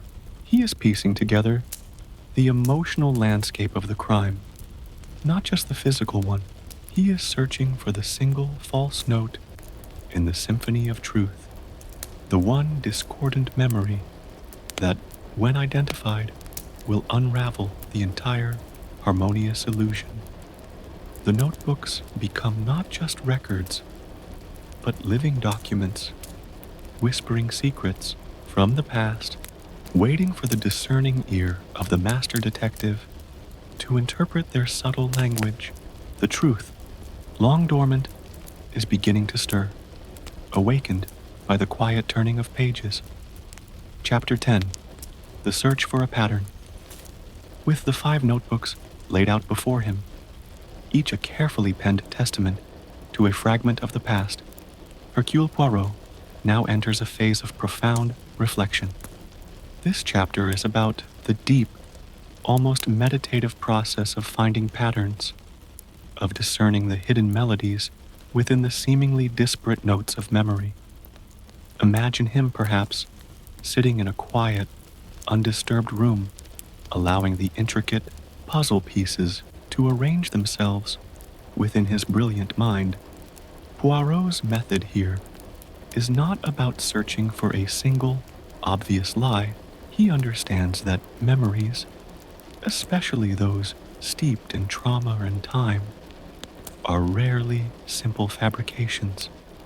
Instead, they are complex constructions, shaped by individual perceptions, emotional biases, self-preservation, and the unconscious desire to create a coherent, acceptable narrative for oneself. He is looking for the subtle inconsistencies, the emotional dissonances, the places where the personal truth of a witness deviates from the objective truth of what occurred. He begins by systematically comparing the accounts. He lays the notebooks side by side, almost physically drawing connections between specific events and observations. One person remembers a conversation vividly. Another recalls only the atmosphere. One focuses on Amyas's charm, another on his cruelty. These are not necessarily contradictions of fact, but contradictions of emphasis and interpretation, and in these differences, Poirot finds fertile ground for his deductions.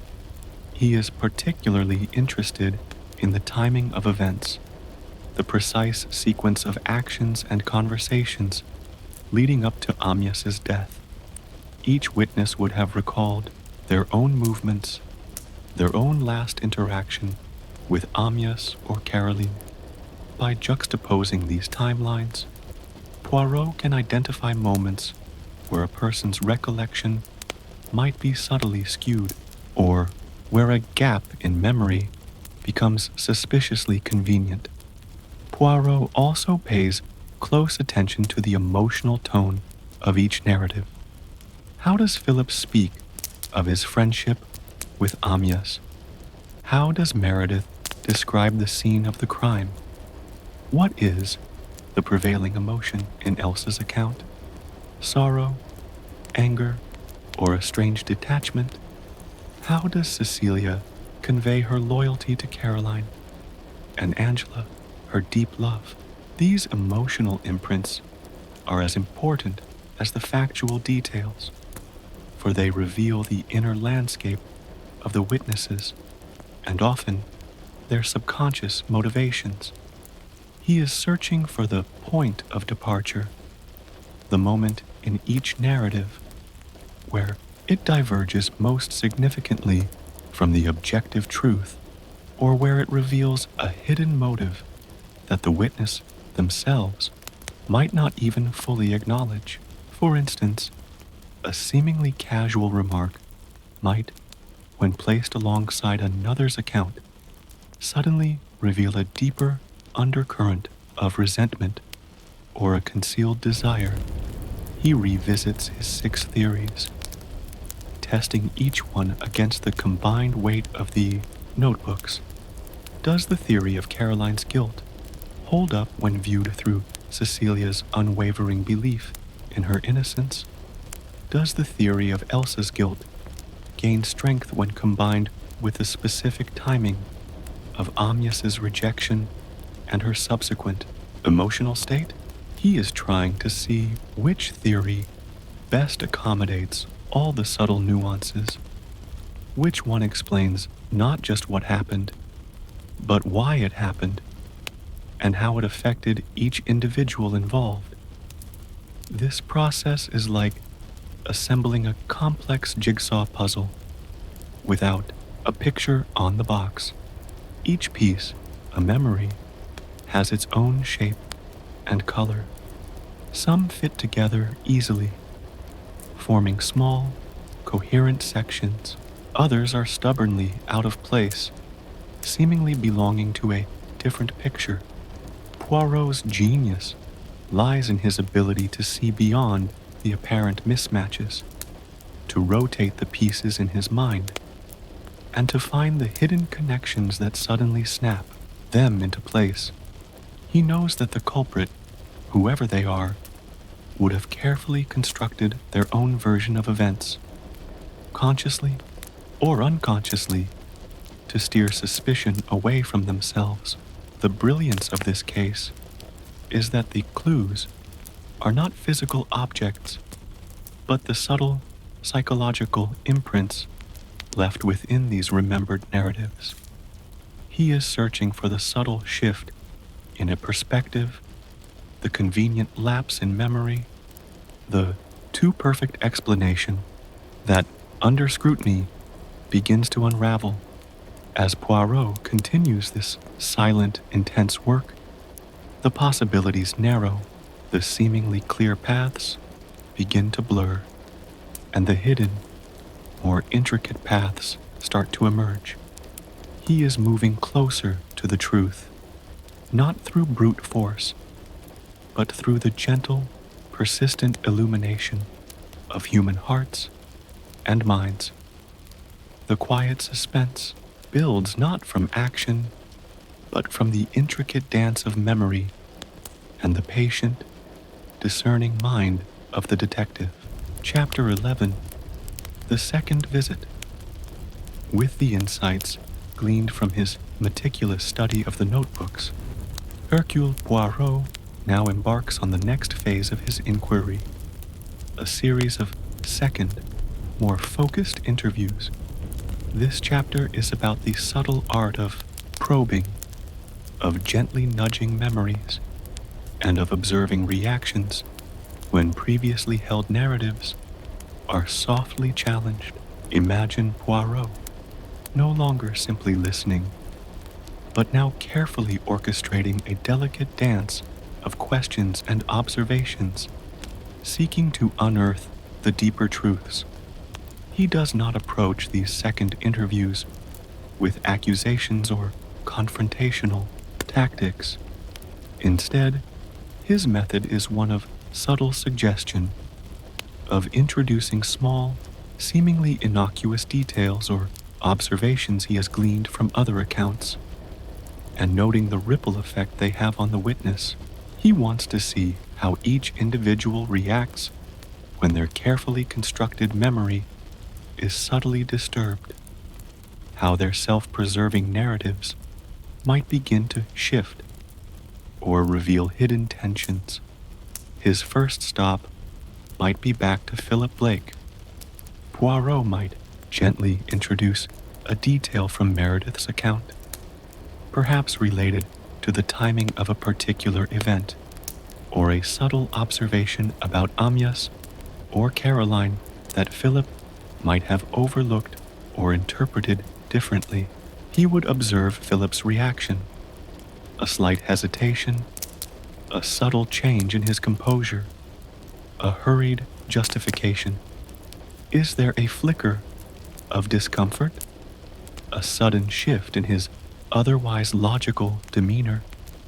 Poirot would be looking for the moments where Philip's composure, built on years of a seemingly coherent narrative, begins to show the slightest crack.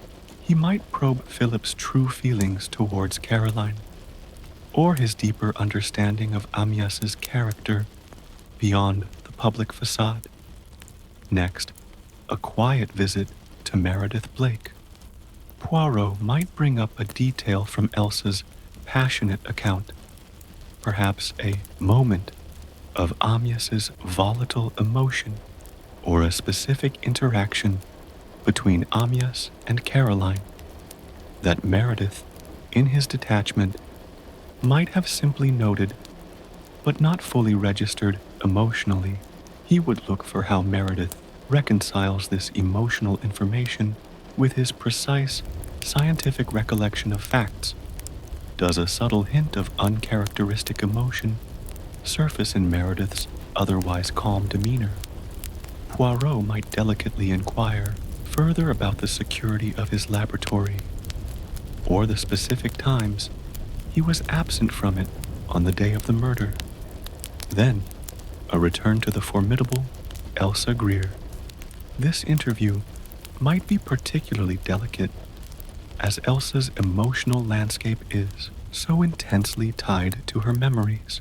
Poirot might gently present a perspective from Caroline, or from Cecilia, a detail that suggests Amyas's intentions were not as clear-cut as Elsa believed, or a glimpse into Caroline's quiet suffering.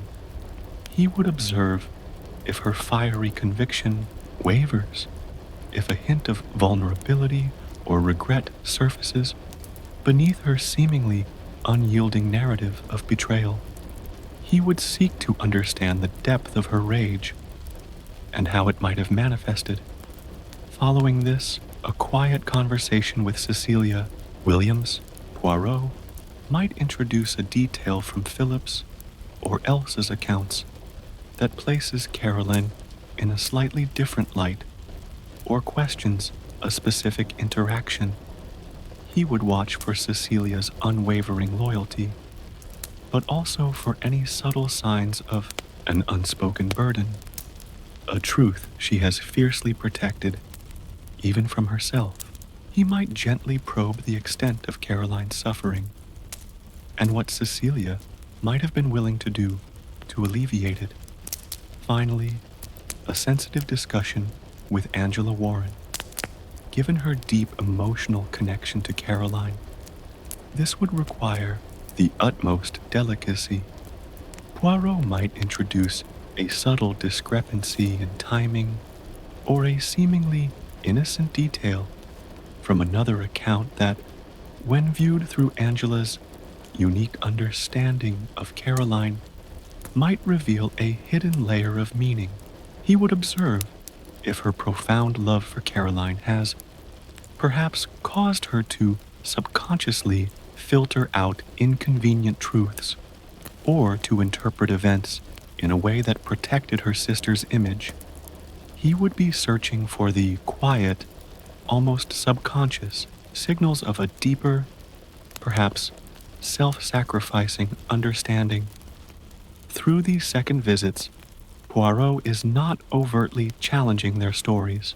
Instead, he is subtly illuminating the discrepancies, allowing the witnesses to feel the weight of their own memories, and perhaps to unconsciously reveal the areas where their accounts are weakest or where their deepest truths are still held captive.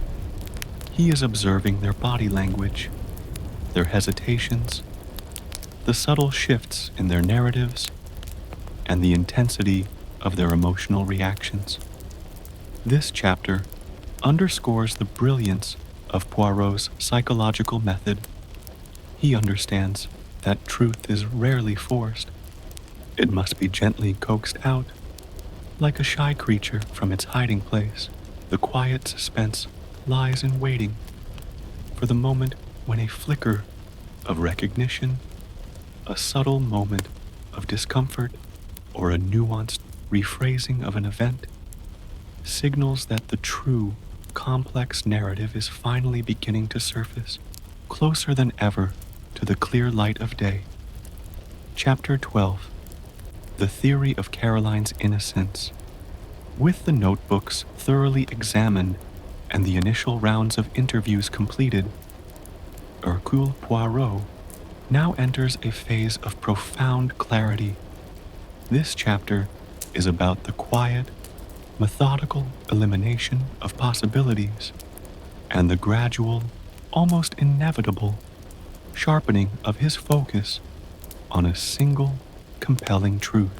Imagine him, perhaps, standing before a large, empty canvas, slowly, meticulously, beginning to sketch the outlines of a new, unforeseen reality.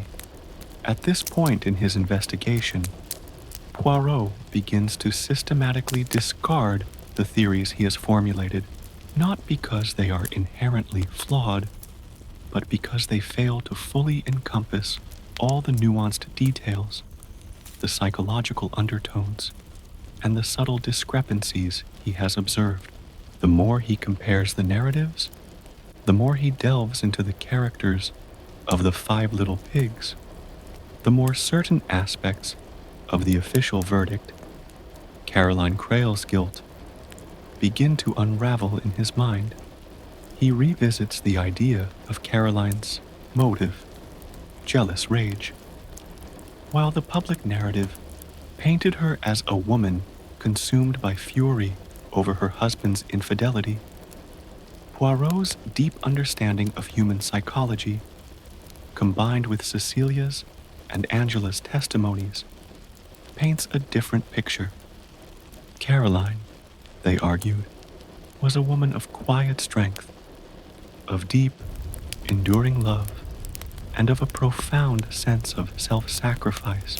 Her composure during the trial, often seen as coldness, could also be interpreted as a form of stoicism, or even a deliberate act of quiet acceptance for reasons unknown to the public. He considers her emotional response to Amyas's declaration of leaving her. While painful, was it truly the spark for murder in a woman of her character? He begins to see the cracks in this simplistic interpretation. He also scrutinizes the perceived evidence against her. The poison, quinine, was indeed in her possession, found in her handbag. But how did it get there? And was her handling of it a sign of guilt or something else entirely? He begins to ask silent questions about the circumstances of the poison's discovery, the casualness of its accessibility, and the way in which it was seemingly so conveniently placed to incriminate her. These questions, once dormant, now begin to hum with subtle discord. Poirot's meticulous cross-referencing of the timelines becomes critical here.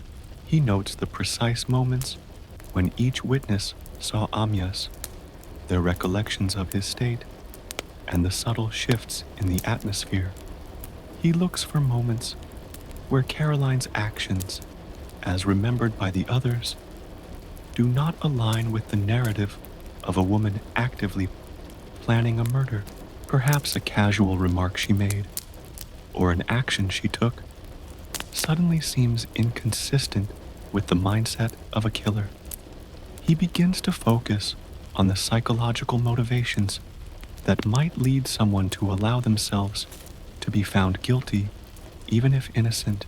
He remembers Angela's disfigurement, the profound sense of guilt Caroline carried from that childhood accident, and her deep, self-sacrificing love for her half-sister. Could this past burden, this deep need for atonement, have played a role in her seemingly passive acceptance of the verdict? Could she have believed that by taking the blame, she was, in some twisted way, protecting someone else, or making amends for a different, long-held guilt? The convergence of Cecilia's unwavering loyalty and Angela's profound, sacrificial love for Caroline begins to solidify this new perspective. Their narratives, steeped in emotion and intimate knowledge of Caroline's character, offer a powerful counter-narrative to the public's harsh judgment. They paint a portrait of a woman capable of immense inner strength, but also of profound self-sacrifice. As this chapter unfolds, Poirot's little gray cells are quietly working to dismantle the established truth, piece by painstaking piece. He is not just looking for a new culprit, but for a new understanding of Caroline. He is moving beyond the simple guilty or innocent to grasp the profound complexities of human motivation and the subtle ways in which destiny can be shaped by forces both seen and unseen. The quiet logic of Caroline's innocence begins to emerge, not as a sudden revelation, but as a gentle dawning.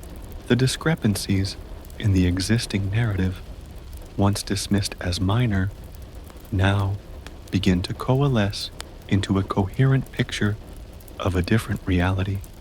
Poirot is preparing himself and us for the startling shift in perspective that will soon challenge everything we thought we knew.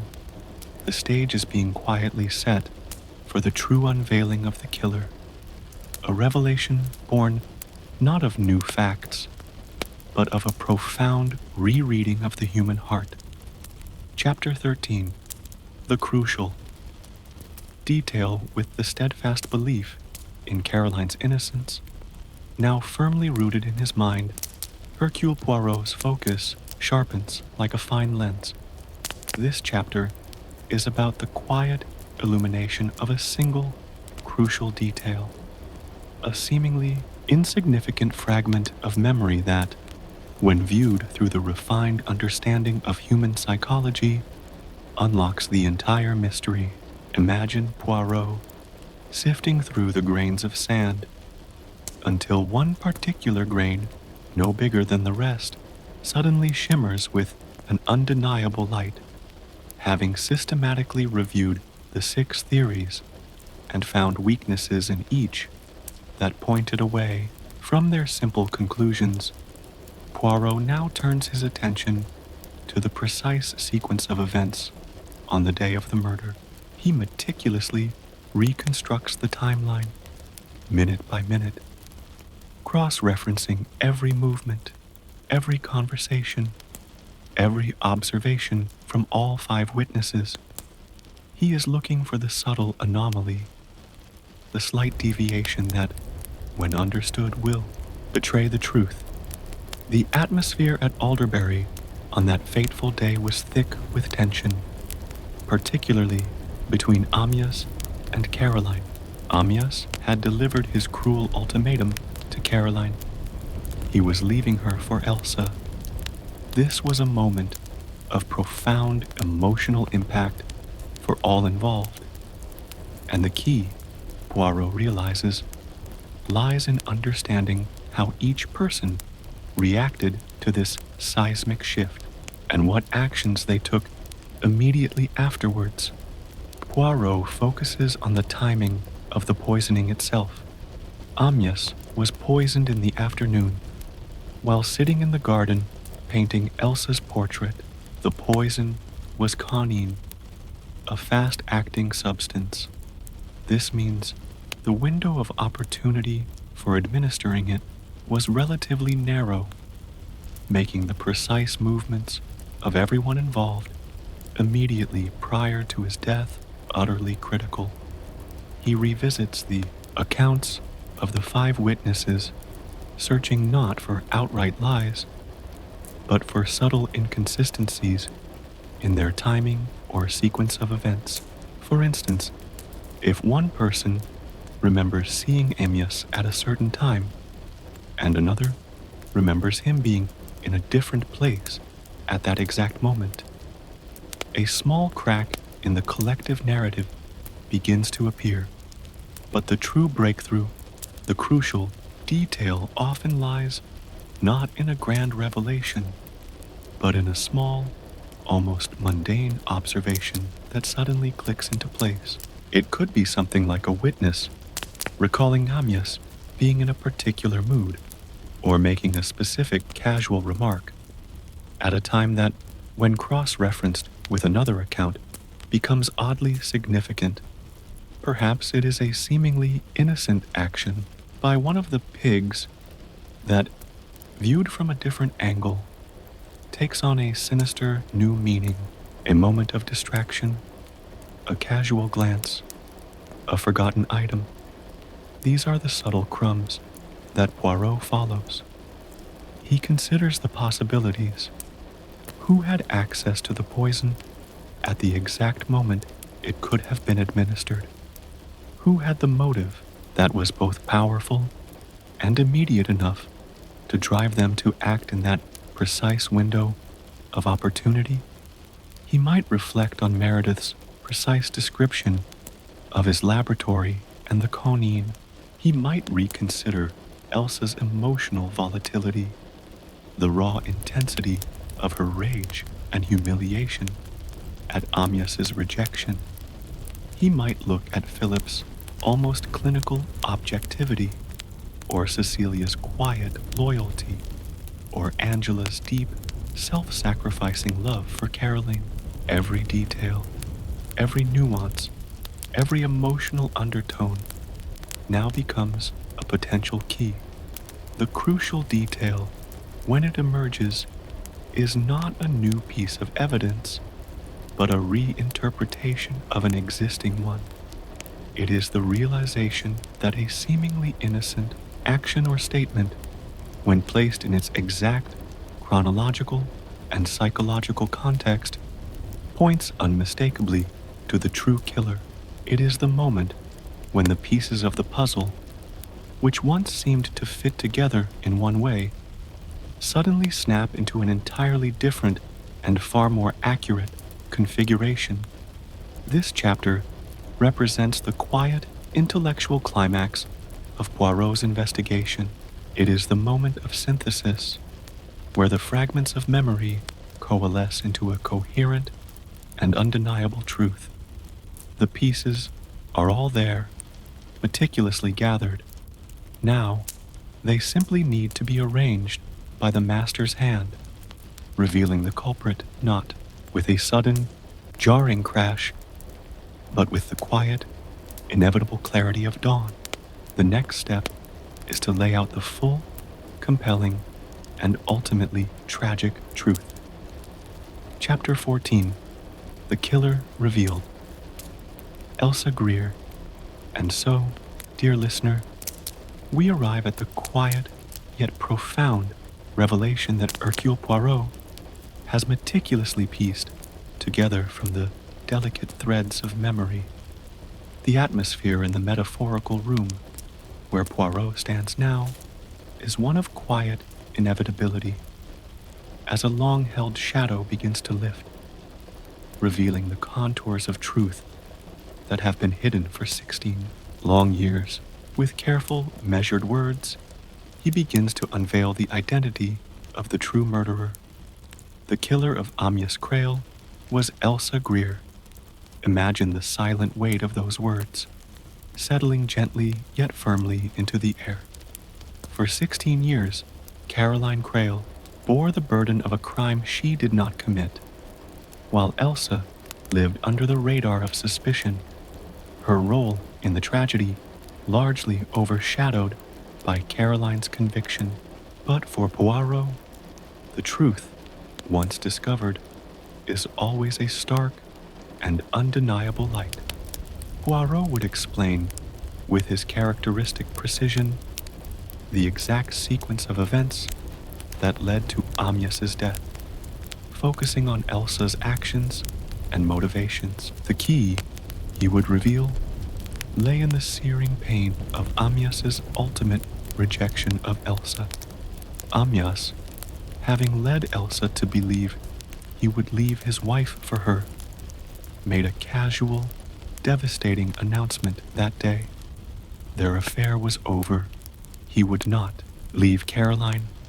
Elsa, in her youthful intensity and possessiveness, had believed utterly in Amyas's promises. She had staked her entire emotional world on their connection. The blow of his casual dismissal was not merely a disappointment. It was a profound humiliation, an unbearable insult to her pride and her passionate love. This rejection, delivered so cruelly, ignited in her a furious, desperate rage. Poirot would trace her movements after this devastating conversation. He would show how, in a moment of uncontrollable fury and a perverse desire to punish Amyas for his betrayal, Elsa seized an opportunity. She would have known, perhaps from careless talk or casual observation, of Meredith Blake's laboratory and the deadly conine within. In a fit of desperate, impulsive anger, she took the poison. Her act was not premeditated in a cold, calculating way, but rather a sudden, impulsive explosion of wounded pride and desperate love. She administered the conine to Amyas as he sat, painting her portrait, unsuspecting, perhaps even feeling a moment of careless triumph after his dismissive conversation with her. The poisoning was swift, decisive, and carried out in a moment of raw, untamed emotion. The crucial detail that Poirot would emphasize is not just Elsa's motive, but the psychological implications of her actions after the murder. Having committed the act, the initial shock would have quickly morphed into a chilling realization of the consequences, and then a cunning, almost unconscious self-preservation would have kicked in. Poirot would explain how Elsa subtly, almost imperceptibly, manipulated the scene and the perceptions of others to incriminate Caroline. She would have noticed Caroline's presence nearby, her lingering distress, her peculiar silence, and seeing Caroline's already burdened spirit, her tendency towards self-sacrifice, and her complex emotional state, Elsa would have allowed the blame to naturally fall upon her. Perhaps a quiet gesture, a strategically placed item, a subtle omission in her own account. These were the unseen threads that tightened the noose around Caroline. Her testimony, initially given to Poirot, was steeped in the raw emotion of her betrayal, painting a compelling picture of Caroline's jealousy as the motive. This emotional intensity, Poirot would reveal, was both her truth and her carefully constructed lie. She was intensely betrayed, and she did believe Caroline was jealous, but her own fury was the driving force behind the murder, cunningly masked by the public narrative of Caroline's guilt. The revelation of Elsa's guilt is not a triumphant declaration, but a quiet, somber unveiling of the destructive power of human passion and pride. It is a testament to how deeply buried truths can remain, and how the visible facts can sometimes obscure the true currents of human emotion. Poirot's explanation would be methodical, yet infused with an understanding of the profound psychological drama that played out that summer. As the truth settles, there is a sense of quiet tragedy, not just for Amyas, but for Caroline, who bore an unjust burden, and for Elsa, whose moment of passionate rage forever twisted her life. The killer, long hidden behind a veil of circumstance and perception, now stands revealed, not with a flourish, but with the quiet clarity of an undeniable truth. Chapter 15. The Motive. Unveiled, with the identity of the killer now gently unveiled, Hercule Poirot turns his meticulous attention to the profound and often complex tapestry of motive. This chapter is about understanding the why behind the act, delving into the emotional landscape that drove Elsa Greer to commit murder. Imagine Poirot not just connecting facts, but dissecting the very heart of human passion and its destructive potential. The motive, Poirot would explain, was not a simple act of jealousy or revenge in the conventional sense. It was a searing combination of pride, possession, and profound humiliation. Elsa Greer, young, beautiful, and accustomed to getting what she desired, had poured her entire emotional being into her affair with Amyas Crail. She believed, with an almost absolute certainty, that their connection was unique, destined, and that Amyas would indeed leave his wife for her. Amyas, in his casual, artistic way, had undoubtedly fostered this belief. He was a man who lived in the moment, drawn to beauty and inspiration, and perhaps not always fully cognizant of the lasting emotional impact of his fleeting affections. He had, no doubt, given Elsa every reason to believe she was his ultimate muse, his true passion. The pivotal moment, the true catalyst for murder, was Amyas's abrupt and callous dismissal of Elsa.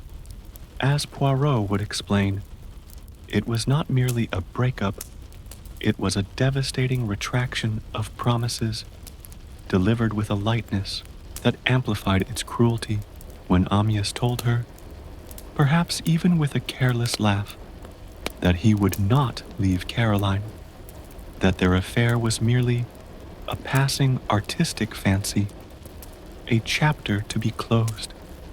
It shattered Elsa's world. Imagine the crushing blow to her pride.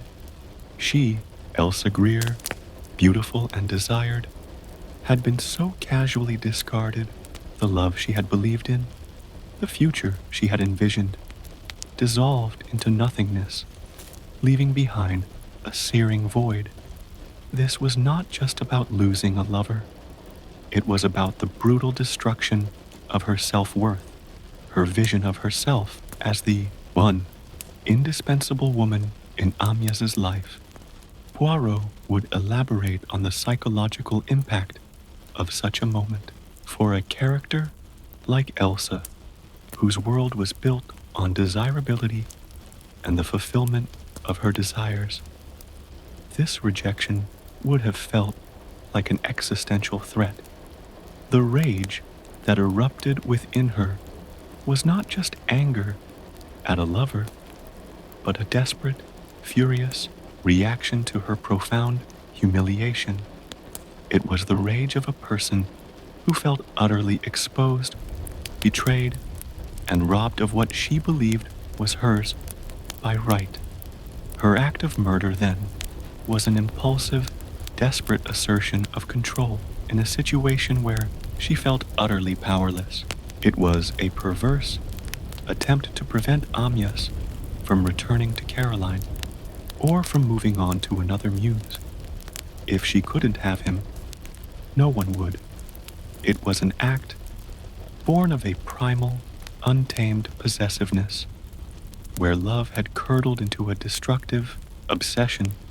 Poirot would also quietly reflect on the aftermath of the murder and Elsa's subsequent actions.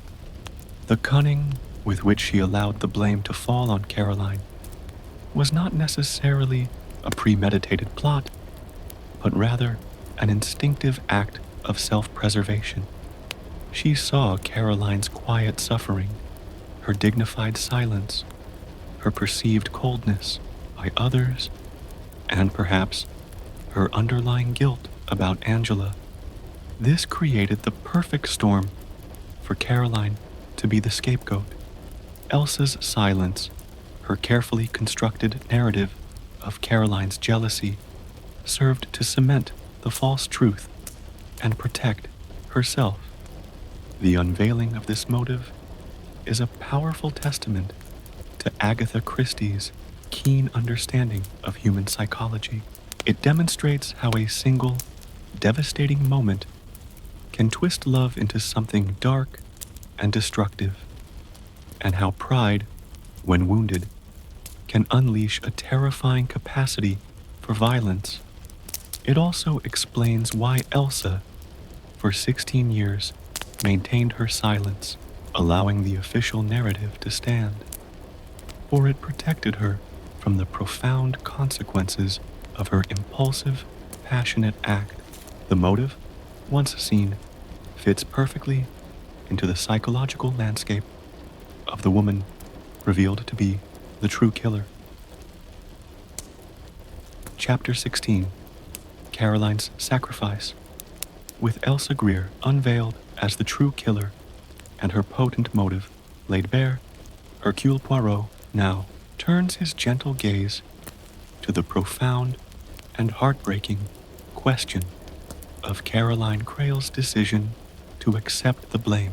This chapter is about unraveling the quiet nobility, the deep burdens, and the self-sacrificing heart of a woman who chose to carry an unjust cross for 16 long years.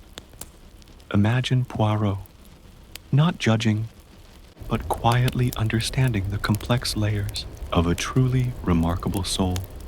For the world, Caroline's acceptance of guilt, her lack of impassioned defense, was seen as proof of her culpability. The cold, unfeeling wife, finally driven to murder by a jealous rage.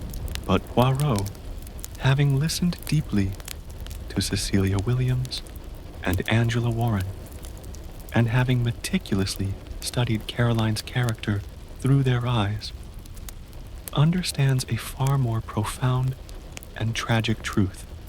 The key to understanding Caroline's silence, her seemingly passive acceptance of her fate, lies deep in her past. The childhood accident that disfigured her younger half-sister, Angela Warren, years before the murder. Caroline, then a young girl, had accidentally thrown a paperweight or a heavy object, striking Angela and leaving her with a permanent facial disfigurement. This was not an act of malice, but a tragic, unforeseen consequence of a childish action. However, the guilt that Caroline carried from this incident was immense and lifelong. Imagine the quiet weight of such a burden, the constant shadow of knowing you had irrevocably harmed someone you loved. Caroline, as described by those who knew her best, possessed a profound sense of responsibility and a deep, almost self-sacrificing love. Her entire life, in a subtle way, had been shaped by a need for atonement. a quiet desire to make amends for that long ago accident when Amyas was murdered, and Elsa Greer, either consciously or unconsciously, manipulated the scene to point the finger at Caroline. A strange and terrible convergence occurred. Caroline, suffering deeply from Amyas's betrayal and the realization that their complex marriage was truly ending, found herself in a moment of profound despair, and then the opportunity for a perverse kind of atonement presented itself. Poirot would explain that Caroline saw an escape for Angela. Angela, as a young woman with a noticeable disfigurement, might have struggled with self-consciousness, with her place in the world. Caroline, believing herself to be responsible for Angela's struggles, might have seen her conviction for Amyas's murder as a way to pay for her past sin by taking the blame, by removing herself from Angela's life. She might have believed she was liberating Angela, allowing her to live free from the shadow of her culpable sister, and perhaps even from the lingering guilt of being the cause of Caroline's earlier distress. Her logic, though twisted by immense personal sorrow and guilt, was profoundly selfless. She chose to embrace the role of the villain, to absorb the public's condemnation, if it meant, in her heart, she was finally making amends for Angela's disfigurement. Her composure during the trial, which appeared cold, was in fact a quiet, resolute determination to see this self-sacrifice through. She endured prison and ultimately death with a quiet dignity, clinging to her hidden purpose. This revelation deepens the tragedy of the story, transforming Caroline from a jealous murderess into a figure of quiet, almost saintly, self-sacrifice. It explains the profound conviction of Cecilia and Angela in her innocence, a conviction born not just of love, but of their intimate understanding of Caroline's complex, burdened soul. Poirot's quiet explanation of Caroline's sacrifice is perhaps the most emotionally resonant part of the entire narrative. It speaks to the hidden depths of human character, the profound impact of past burdens, and the astonishing capacity for love and self-abnegation. It reminds us that truth is rarely simple, and that the most profound motivations often lie buried beneath layers of public perception and unspoken pain. Caroline Crail, in her tragic silence, becomes a figure of quiet, enduring nobility, a testament to the complex and often misunderstood nature of the human heart. Chapter 17. Poirot's final pieces, with the killer identified and Caroline's profound sacrifice understood, Hercule Poirot now quietly begins to weave together the final, intricate threads of his solution. This chapter is about the meticulous laying out of the evidence, the careful explanation of how each piece, once seemingly contradictory, now fits seamlessly into the complete and undeniable truth. Imagine Poirot no longer seeking, but calmly presenting a perfectly constructed argument, like a master clockmaker, demonstrating the flawless inner workings of a complex timepiece. Poirot would begin by reiterating the critical moments and the psychological underpinnings that led to his conclusion. He would revisit the 5 narratives, not to discredit them entirely, but to show how each person's account, while containing elements of their subjective truth, also contained subtle biases or omissions that, once identified, pointed towards the true culprit. He would patiently explain how the timing of Amyas's fatal declaration to Elsa, followed by her immediate, unbridled fury, created the precise window of opportunity and the overwhelming motive. He would detail how Elsa, seeing the immediate aftermath and Caroline's distress, instinctively seized the chance to frame her. This was not a long-planned Machiavellian scheme, but a quick, desperate act of self-preservation and revenge in the heat of the moment, followed by a clever exploitation of circumstances. Poirot would then address the seemingly damning evidence against Caroline, particularly the presence of the quinine in her handbag. He would explain how Elsa, in her cunning and desperation, could have subtly transferred the poison, or simply left it in a place where it would inevitably be discovered and incriminate Caroline. He might suggest how easy it would have been for Elsa to know of Meredith's laboratory and the poison within, perhaps overhearing casual conversation or simply observing the habits of the house. The evidence against Caroline was thus not necessarily planted with careful precision, but rather left in a way that allowed her to be framed. He would elaborate on Caroline's character, particularly her profound sense of guilt over Angela's disfigurement. This, Poirot would explain, was the crucial psychological trigger for her passive acceptance of the verdict. When Amyas died and the finger of suspicion pointed at her, Caroline saw a perverse form of atonement, a way to absolve herself of the long-held burden of Angela's accident. Her dignified silence during the trial, perceived by many as coldness or guilt, was in fact the quiet fortitude of a woman making a profound, self-sacrificing choice. Poirot would also subtly point out the subtle inconsistencies in Elsa's own account, particularly regarding her emotional state immediately after Amyas's death.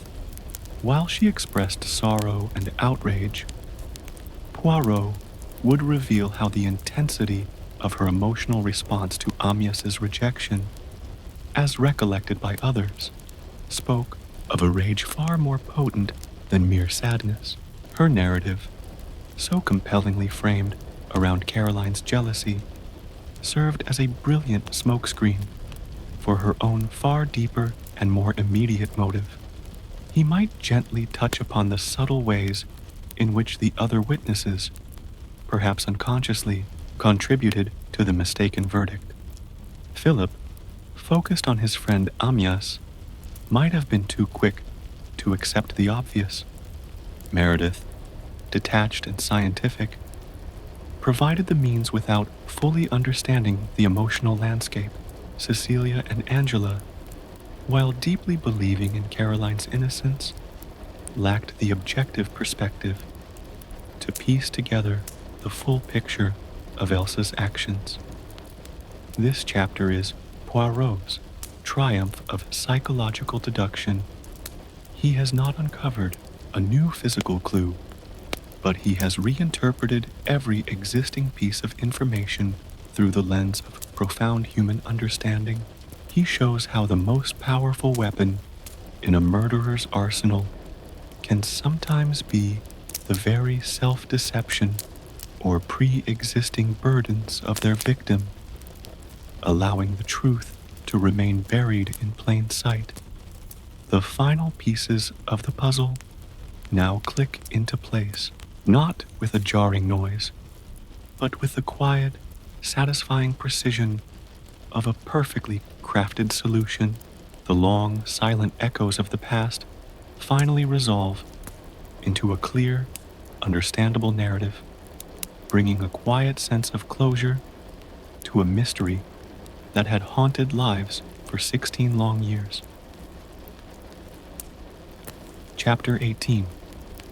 confrontation and aftermath with the intricate tapestry of truth now fully woven in his mind, Hercule Poirot faces the delicate task of confronting the individual responsible and quietly observing the profound aftermath of his revelations. This chapter is not about dramatic showdowns, but about the quiet ripple effect of truth and the subtle ways in which it settles upon those who have lived under the shadow of a long-held lie. Imagine Poirot, a calm presence, allowing the weight of his words to gently descend upon those he has sought to enlighten. Poirot does not plan a grand, theatrical confrontation. His aim is not public humiliation, but a quiet, almost personal delivery of justice. He would arrange to speak to Elsa Greer, now Lady Didisham, again. This time, however, his approach would be different. There would be no gentle probing, but a quiet, irrefutable presentation of the truth he has so carefully discovered. Imagine the scene: a quiet room, perhaps bathed in the soft glow of an afternoon. Poirot, composed and methodical, would lay out his findings, detailing the precise sequence of events, the psychological motivations, and the subtle manipulations that led to Caroline Crail's wrongful conviction. He would explain how Elsa's fierce pride and crushing humiliation, rather than Caroline's jealousy, were the true catalysts for Amyas's death. He would reveal how Elsa, in her desperate, impulsive rage, had seized the moment, administered the poison, and then allowed the blame to fall so conveniently upon Caroline. Elsa's reaction would be the focal point. It would not be an explosion of denial, but perhaps a gradual, almost imperceptible, crumbling of her carefully constructed facade. The truth, delivered with Poirot's quiet certainty, would act like a powerful, yet gentle, solvent, dissolving the layers of self-deception and long-held silence. There might be a flicker of recognition in her eyes, a moment of profound internal struggle as the distant past rushes back with chilling clarity. She might experience a sudden, overwhelming wave of emotion, perhaps regret, perhaps shame, or perhaps merely the quiet terror of being finally, irrevocably seen. Poirot's goal is not to exact punishment, but to bring forth the truth. The legal consequences, after 16 years, are complex and perhaps even irrelevant to his primary purpose. His true victory lies in the psychological resolution, in the quiet vindication of Caroline's name, and in bringing a form of closure to those who had suffered under the burden of a lie. Following this private confrontation, Poirot would then communicate his findings to Carla Le Marchand. Imagine the profound relief, the quiet tears of understanding, and the almost unbearable lightness that would descend upon Carla. For 16 years, she had carried the stigma of her mother's guilt. Now, through Poirot's patient work, her mother's name is cleared, and the quiet truth of her sacrifice is revealed. This moment is the culmination of Carla's long, silent quest for peace and understanding. It is a moment of profound emotional catharsis, allowing her to finally embrace her mother's memory, not with sorrow and shame, but with respect and love. Poirot might also choose to convey his findings to the other pigs, perhaps through a formal letter or a quiet, individual meeting. Each would react in their own way. Philip Blake, the pragmatist, might struggle to reconcile his past certainty with this new, complex truth. Meredith Blake, the quiet observer, might find his precise, scientific mind absorbing the new data, perhaps with a quiet sense of sadness for the long-held misunderstanding. Cecilia Williams and Angela Warren, who always believed in Caroline's innocence, would experience a profound validation, their long-held faith finally justified. Their quiet, unwavering belief in Caroline would be gently affirmed. This chapter underscores the quiet, yet profound impact of Poirot's work. It is not about sensationalism, but about the gentle lifting of shadows, the quiet healing that comes with understanding, the confrontation with the killer, and the subsequent revelation to Carla and the others bring a quiet sense of order to a long disordered past. The ripples of truth, once set in motion by Poirot's patient hand, now spread outwards, bringing a sense of closure to a story that had long awaited its true ending. Chapter 19. The Aftermath. Healing and reflection, with the truth now unveiled and the long-held shadows beginning to recede, our narrative gently settles into the quiet aftermath, exploring the subtle processes of healing and reflection for those whose lives were touched by the tragedy. This chapter is not about dramatic conclusions, but about the gentle dawn that follows a long night, the quiet adjustments of hearts and minds as a new understanding takes root. Imagine the world breathing a collective sigh as the dust of a long-past storm slowly settles. For Carla Le Marchant, the revelation of her mother's innocence and the profound understanding of Caroline's self-sacrifice marks a momentous shift. The heavy burden she carried for 16 years, the quiet stigma of her mother's name, is finally lifted. Imagine the release, the quiet tears of relief that would finally fall freely. She can now remember her mother not as a convicted murderer, but as a woman of immense strength, profound love, and tragic nobility. This newfound understanding allows her to connect with her mother's memory in a way she never could before, finding peace and a deeper sense of her own identity. Her future, once shadowed, now begins to unfold with a quiet, hopeful clarity. The quest for truth has not only vindicated her mother, but has also healed a deep wound within her own soul. For Elsa Greer, Lady Didisham, the confrontation with Poirot and the undeniable weight of his revelations would leave a profound, perhaps chilling, mark, while the legal consequences, after so many years, might be mitigated. The psychological weight of her actions, once brought into the light, would be immense. She is forced to confront the true, raw consequence of her impulsive rage and her subsequent silence. Her beauty and charisma, once her armor, can no longer shield her from the quiet truth she has hidden for so long. Her life, once built on a carefully constructed narrative, is now irrevocably altered by the unveiled truth of her past. There is no fanfare here, only the quiet reckoning of a soul facing its own history. The other little pigs also experience their own quiet processes of adjustment.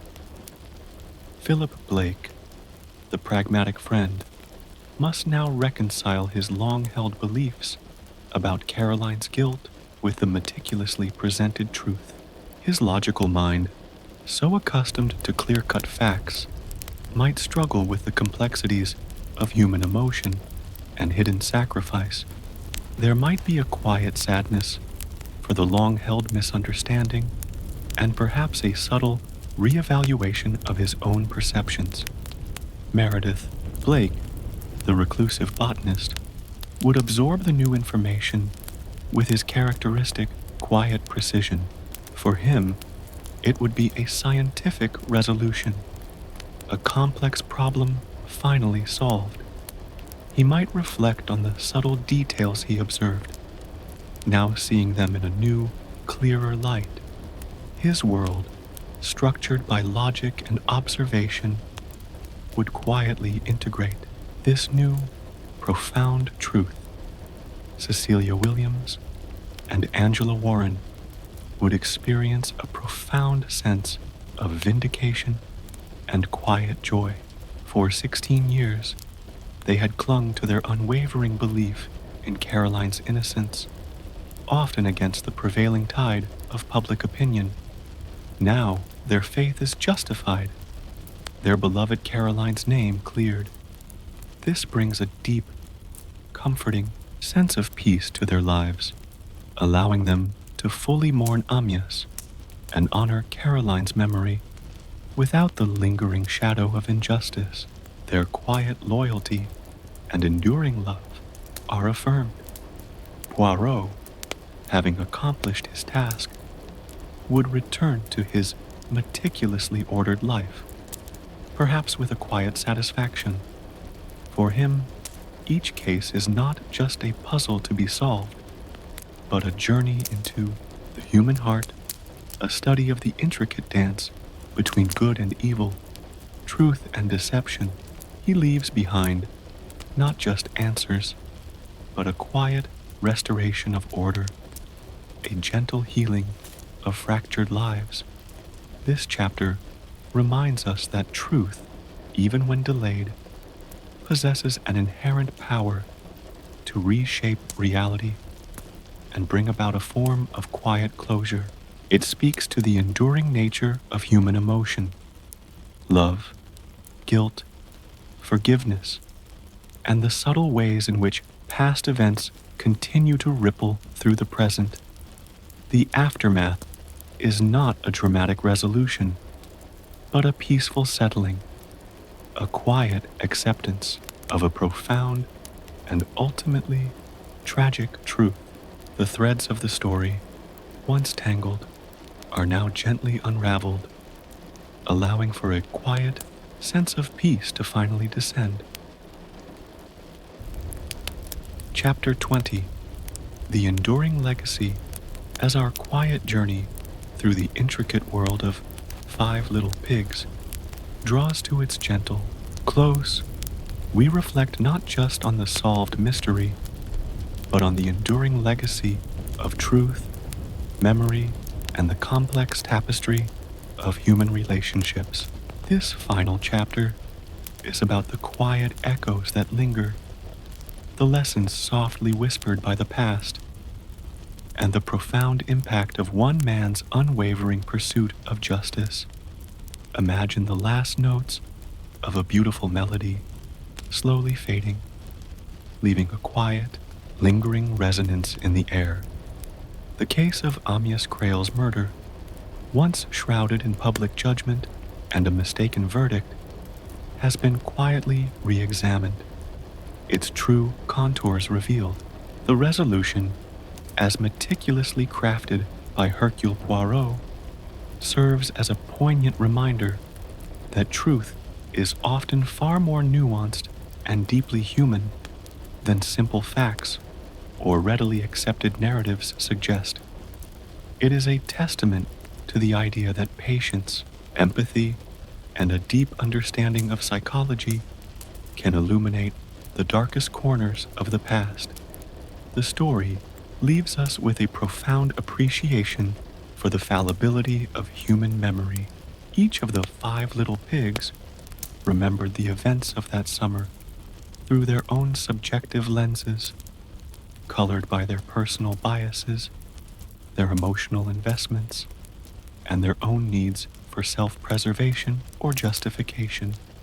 Poirot's genius lay not in finding who lied, but in understanding why they remembered what they did, and how those filtered memories collectively obscured the reality. It is a gentle reminder that our own recollections, too, are always shaped by the unique contours of our inner worlds. We are left with the quiet tragedy of Caroline Crail. Her sacrifice, a profound act of love and atonement for her sister Angela, is now understood. Her story, once a public shame, becomes a testament to an extraordinary, if deeply burdened, soul. Her legacy shifts from one of cold murder to one of quiet nobility, leaving a lasting impression of the profound complexities of human love and the crushing weight of guilt. Her spirit, long restless, can finally find peace, and her daughter, Carla, can finally embrace her mother's memory with pride.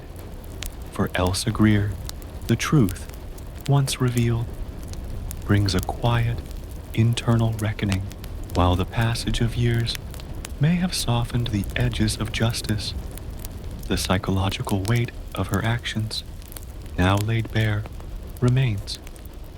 It is a reminder of the destructive power of unchecked pride and passion, and how one impulsive act can cast a shadow that stretches across a lifetime. The five little pigs themselves, having revisited their pasts with Poirot, are forever changed by the quiet unveiling. Their personal narratives, once fixed, have been subtly reshaped by the broader truth. They are left to grapple with the quiet implications of what truly transpired, and how their own perceptions contributed to the long-held misunderstanding. Ultimately, Five Little Pigs is more than just a detective story. It is a profound exploration of human nature itself. It delves into the quiet currents of love, jealousy, loyalty, resentment, and sacrifice that run beneath the surface of everyday life. It is a meditation on the enduring power of the past and how its echoes can shape the present in ways we may not always perceive. As we bring our quiet listening to a close, let this story linger in your mind, not as a source of unease, but as a gentle contemplation. It is a reminder that even in the most complex human dramas, truth, with patience and understanding, can always be found, and that sometimes the quietest stories are the ones that resonate most deeply, leaving a lasting impression on the heart. May you carry the quiet wisdom of this tale into your own reflections, and may your dreams be filled with peace and clarity. Having journeyed through the intricate tapestry of events and having unveiled the quiet resolution, let us now turn our gaze, dear listener, to the most profound and perhaps most human aspect of any story, the gentle, often subtle, arcs of transformation and revelation within its characters. For while the plot of Five Little Pigs is a meticulously crafted puzzle, its true brilliance lies in the way it illuminates the inner landscapes of its inhabitants, showing how a single devastating event can cast long shadows, compel profound choices, and ultimately lead to quiet shifts in the human spirit. In this story, development is often less about overt change and more about the gradual unveiling of pre-existing depth, the quiet reckoning with a past that refuses to stay buried. Let us begin with Carla Lemarchant, the quiet catalyst of our entire narrative. Her journey is the most overt and perhaps the most emotionally resonant arc in the story. When we first encounter Carla, she is a young woman living under the weight of an inherited legacy, the public conviction of her mother, Caroline Crail, for murder. This cloud, thin yet pervasive, has undeniably shaped her identity. She carries a quiet sorrow, a sense of incompleteness, perhaps even a subtle questioning of her own being, rooted in the tragic past she barely remembers. Her life, though outwardly calm, is tethered to this unresolved history, holding her back from a full embrace of her own future, particularly her relationship with her fiancé. Her arc is one of seeking and eventual liberation. The arrival of her mother's posthumous letter, a fragile whisper across the chasm of death, acts as the turning point. This letter, asserting Caroline's innocence, transforms Carla's vague unease into a burning, quiet conviction. She is no longer merely a passive recipient of fate. She becomes an active seeker of truth. This decision to approach Hercule Poirot and delve into a painful, distant past requires immense, quiet courage. It is an act of profound love and loyalty to a mother she barely knew, a yearning to restore not just a name, but a spiritual connection. As Poirot's investigation gently unfolds and the layers of memory are peeled back, Carla's understanding of her mother deepens. She hears the conflicting narratives, absorbs the differing perceptions, and slowly, the image of Caroline as a complex, nuanced human being emerges, far removed from the two-dimensional murderess portrayed by the world. The journey is not just about solving a crime. It is about Carla coming to terms with her own origins, understanding the true nature of her family, and ultimately finding peace with her past. The climax of her arc arrives with the revelation of Elsa Greer's guilt, and, even more profoundly, the understanding of Caroline's self-sacrificing motive. This truth, that her mother chose to take the blame out of a deep, almost religious sense of atonement for Angela's accident, is transformative. It replaces shame with profound admiration, sorrow with understanding. Carla is liberated not just from a public stigma, but from an internal burden. Her mother is redeemed, and by extension, so is her own sense of self. Her final piece allows her to truly embrace her future, unburdened by the echoes of a misjudged past. Her arc is a beautiful testament to the healing power of truth and the enduring strength of a daughter's love. Next, let us consider Caroline Crail herself. While her physical presence is absent throughout most of the narrative, her character arc unfolds posthumously, revealed layer by painstaking layer through the memories of others. Her arc is one of posthumous vindication and the unveiling of hidden nobility. In the beginning, Caroline is presented as the condemned, the cold wife who murdered her brilliant husband out of jealousy. This is the world's perception, a singular, damning judgment. But as Poirot delves deeper, as the voices of Cecilia and Angela begin to paint a more complex portrait, Caroline's true character begins to emerge. She is revealed as a woman of immense intelligence, quiet strength, and profound emotional depth, often veiled beneath a composed exterior. Her true arc centers on the revelation of her profound self-sacrifice. We learn of the childhood accident involving Angela, the burden of guilt Caroline carried, and her deep almost spiritual need for atonement. This past regret, this lifelong shadow, transforms her seemingly passive acceptance of the murder charge into an act of profound, if twisted, love and absolution. Her dignity during the trial, once seen as chilling, is reinterpreted as a stoic commitment to her hidden purpose. She chooses to martyr herself, not out of weakness, but out of a powerful internal conviction, believing she is making amends and setting Angela free. By the end of the narrative, Caroline's guilt is not merely disproven, her character is fundamentally re-evaluated. She transcends the label of murderess and is revealed as a tragic heroine, a woman capable of extraordinary love and sacrifice.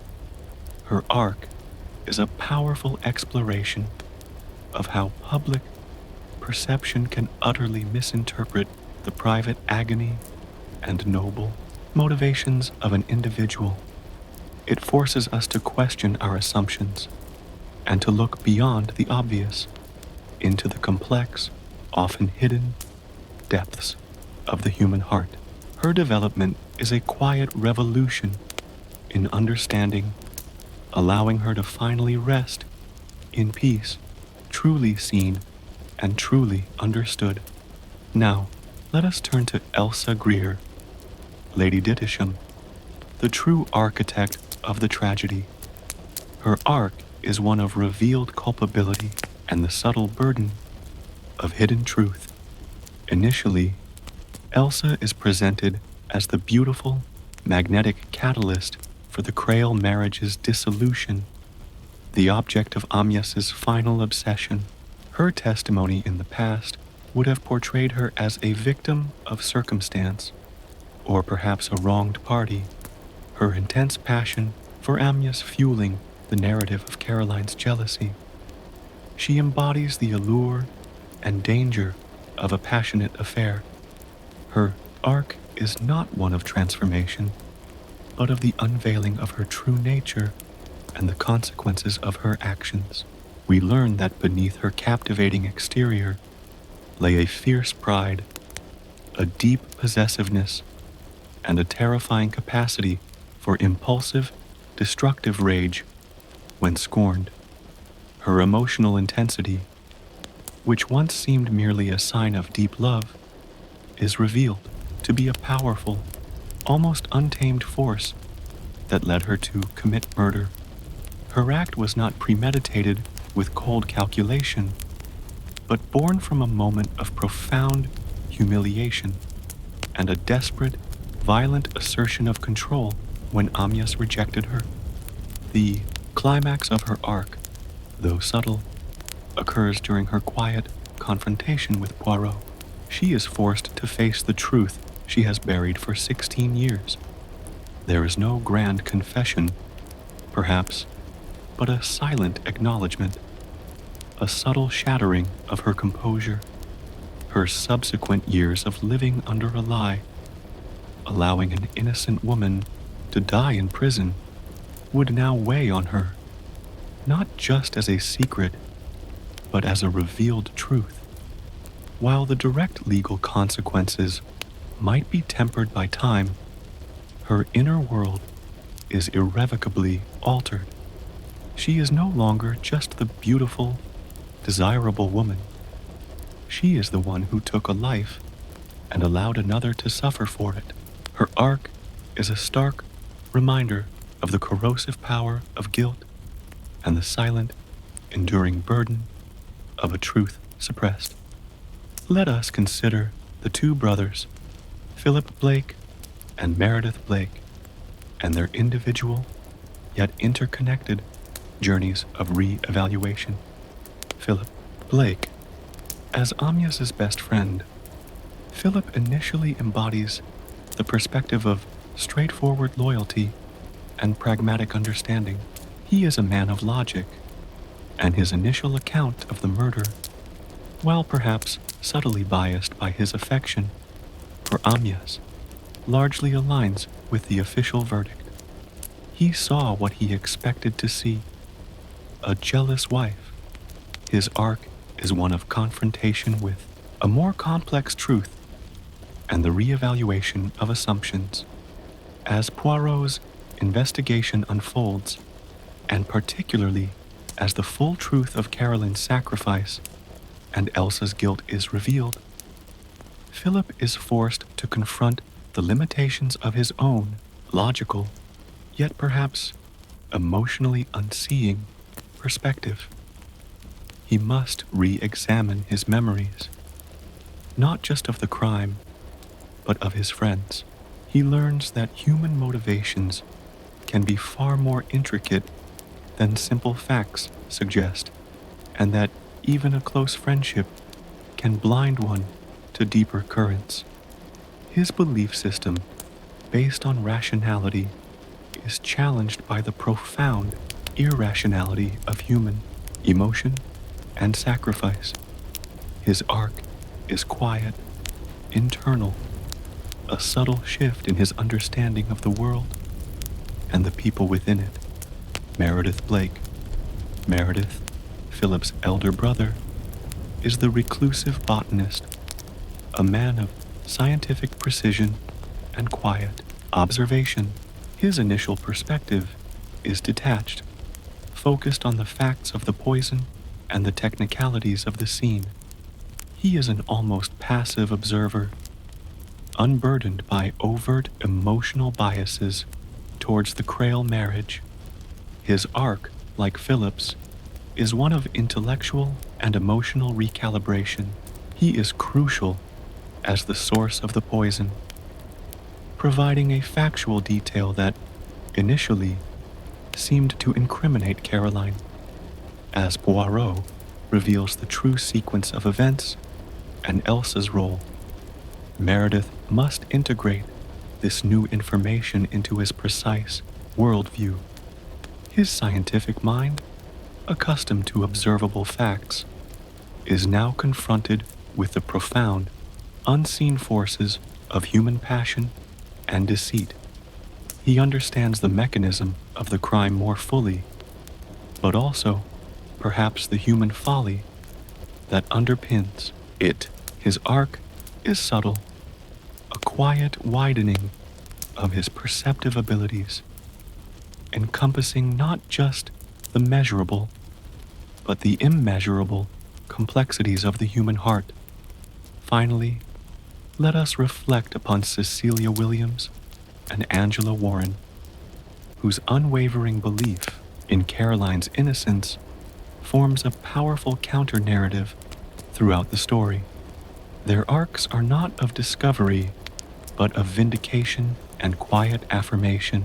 Finally, let us reflect upon Cecilia Williams and Angela Warren, whose unwavering belief in Caroline's innocence forms a powerful counter-narrative throughout the story.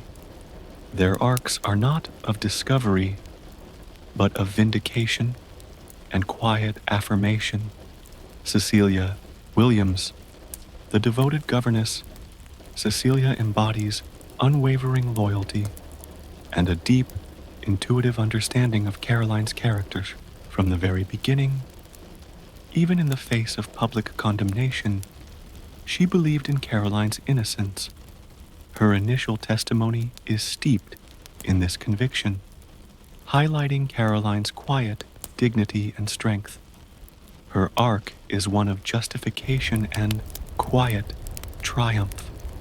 She does not need to be convinced of Caroline's innocence. She already possesses that certainty. Her journey through the narrative is one of waiting, of quiet endurance, for the truth she already holds in her heart to be acknowledged by the world. When Poirot unveils the full story, particularly Caroline's self-sacrifice, Cecilia's belief is profoundly vindicated. Her arc is less about change and more about the affirmation of her deep faith and loyalty, a testament to the power of intuition and unwavering devotion. She finds a quiet peace in knowing that her mistress's true nature is finally understood. Angela Warren, Caroline's half-sister, Angela, carries the physical scar of her childhood accident, yet harbors a profound, complex love for Caroline. Her belief in Caroline's innocence is deeply personal, stemming from her intimate knowledge of her sister's character and her understanding of Caroline's capacity for self-sacrifice and guilt. Her arc is one of emotional liberation and profound understanding. Like Cecilia, Angela already knows Caroline's truth on an intuitive level. Her journey through the story is a rediscovery of the full depth of her sister's love and the tragic reason for her sacrifice. When Poirot explains Caroline's choice to take the blame as a form of atonement for Angela's disfigurement, it brings a profound, if bittersweet, understanding to Angela. She is not just exonerated from a hidden family shame. She finally understands the true, agonizing measure of her sister's love for her. This realization brings not just clarity, but a deep, healing emotional closure, allowing her to fully grieve and honor Caroline, unburdened by questions or doubt. Her arc is the quiet affirmation of a deep bond and the profound impact of selfless love. Through these interconnected character arcs, subtle yet powerful, Five Little Pigs transcends a mere whodunit. It becomes a deep, contemplative study of human nature, memory, and the enduring ripple effects of a single, tragic event. Each character, like a quiet stream, contributes to the larger river of truth. Their individual journeys of perception, belief, and understanding, ultimately converging to illuminate the profound complexities of life and death, guilt and innocence, and the quiet, often hidden depths of the human heart.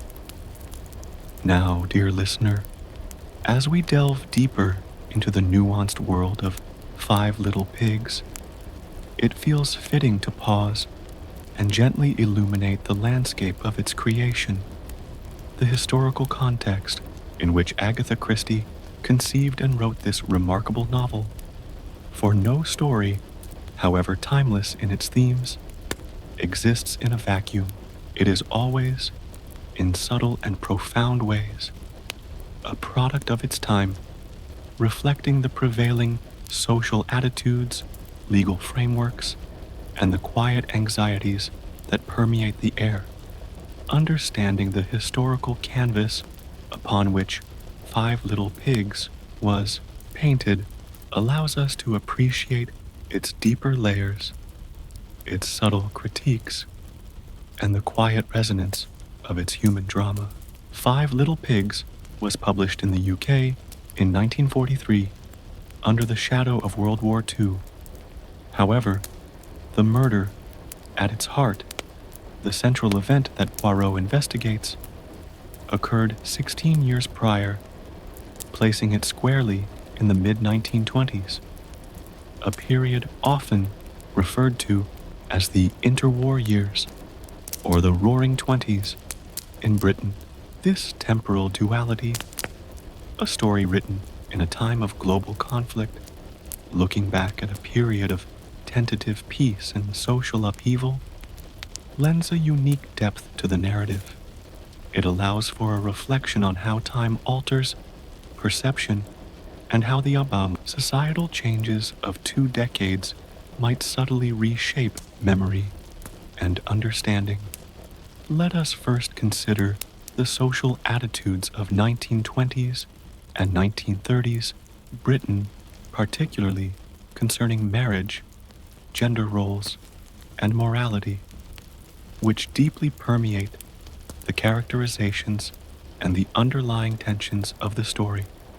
The 1920s, following the immense upheaval of World War I, was a period of significant social flux. The devastating loss of life during the war, particularly among young men, left a profound mark on British society. It challenged traditional class structures, accelerated women's suffrage, with women over 30 gaining the right to vote in 1918 and all women over 21 in 1928, and began to unravel some of the rigid Victorian moral codes. For women, the interwar period was a complex time of both expanding freedoms and enduring constraints.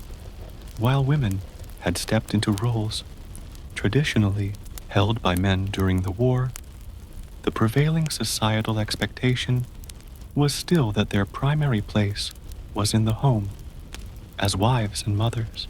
The marriage bar was common in many professions, forcing women to resign their jobs upon marriage.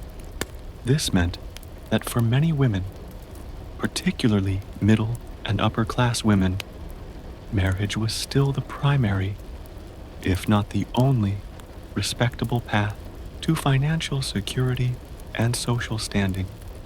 This societal pressure deeply influences the portrayal of Caroline Crail. As the wife of a renowned artist, her life is primarily defined by her role within her marriage and household. Her intelligence and sharp wit are acknowledged, but her societal power is largely derived from her husband's status. The very idea of Amyas leaving her for a younger woman like Elsa would have been not just a personal humiliation, but a significant blow to her social standing and financial security, regardless of her own independent spirit. Her stoicism and quiet dignity, as perceived by Cecilia Williams, can be seen as a reflection of a woman raised with a strong sense of knowing one's place and behaving like a true gentlewoman, as critiqued by some scholars. In contrast, Elsa Greer represents the emerging modern woman of the era, but viewed through a traditional lens. She is young, beautiful, and unapologetically pursues her desires.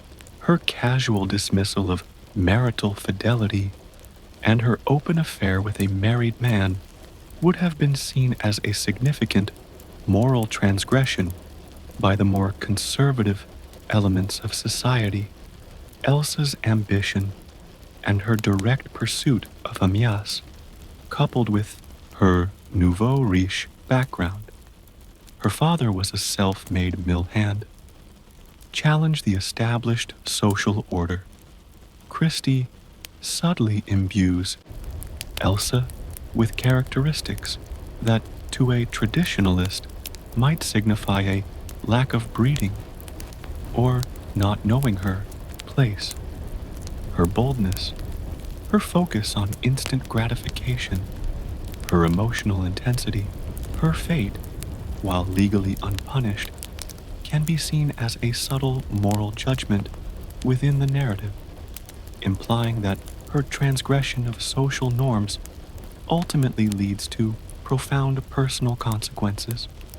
The contrast between Caroline and Elsa encapsulates a significant societal tension of the era: the old guard of refined, self-sacrificing gentlewomen versus the new wave of more assertive, individualistic, and sexually liberated women. Christie, while exploring the complexities of both, often subtly championed the virtues of the former, reflecting a prevailing conservative sentiment that saw some aspects of modernity as disruptive to social order. The legal system of the 1920s and 30s also plays a quiet yet crucial role. The novel implicitly touches upon trial by jury. Caroline Crail was subjected to a jury trial, a cornerstone of the British legal system. The narrative highlights how such a system, while robust, can be swayed by perception, societal bias, and circumstantial evidence rather than the complete psychological truth. The legal process, as depicted, delivers a verdict based on what can be proven in court, not necessarily the full, intricate reality of human events. Forensic limitations. In the 1920s, forensic science was far less advanced than it is today. While toxicology existed, hence the identification of conine, methods for fingerprinting, DNA analysis, non-existent, and detailed scene reconstruction were rudimentary. This limitation is central to the premise of Five Little Pigs. Poirot must rely almost entirely on human testimony and psychological insight, rather than physical evidence, because the latter was either insufficient or had deteriorated over time. The relative simplicity of the police investigation 16 years prior reflects the technological capabilities of the era. The Poisons Act, 1933. Though the murder occurred before 1933, the book's writing period would have placed this act in the background, making the controlled nature and legal implications of poisons more relevant. Meredith Blake's knowledge of conine and its restricted nature subtly underpins the plot, as it explains why its presence was so significant. The shadow of World War I also subtly influences the story, even though the crime itself happens years after its end. The Great War profoundly changed British society. Loss and disillusionment. A generation of young men was decimated, leading to a widespread sense of loss, disillusionment, and a questioning of traditional values. This post-war atmosphere subtly permeates the emotional landscape of the characters, many of whom would have lived through or been directly affected by the war. The casualness with which Amyas treats human relationships, perhaps reflecting a lingering sense of life's fragility after such a conflict, could be seen as a subtle echo of this era. Psychological impact. The war exposed widespread psychological trauma, leading to a greater, albeit still rudimentary, understanding of mental states. While not explicitly discussed, the complex psychological motivations of Caroline, her deeps, guilt over Angela, and Elsa, her passionate, destructive pride, could be seen as reflecting a growing literary interest in the unseen forces that drive human behavior. Changed relationships. The war briefly blurred traditional gender roles, as women entered the workforce in unprecedented numbers.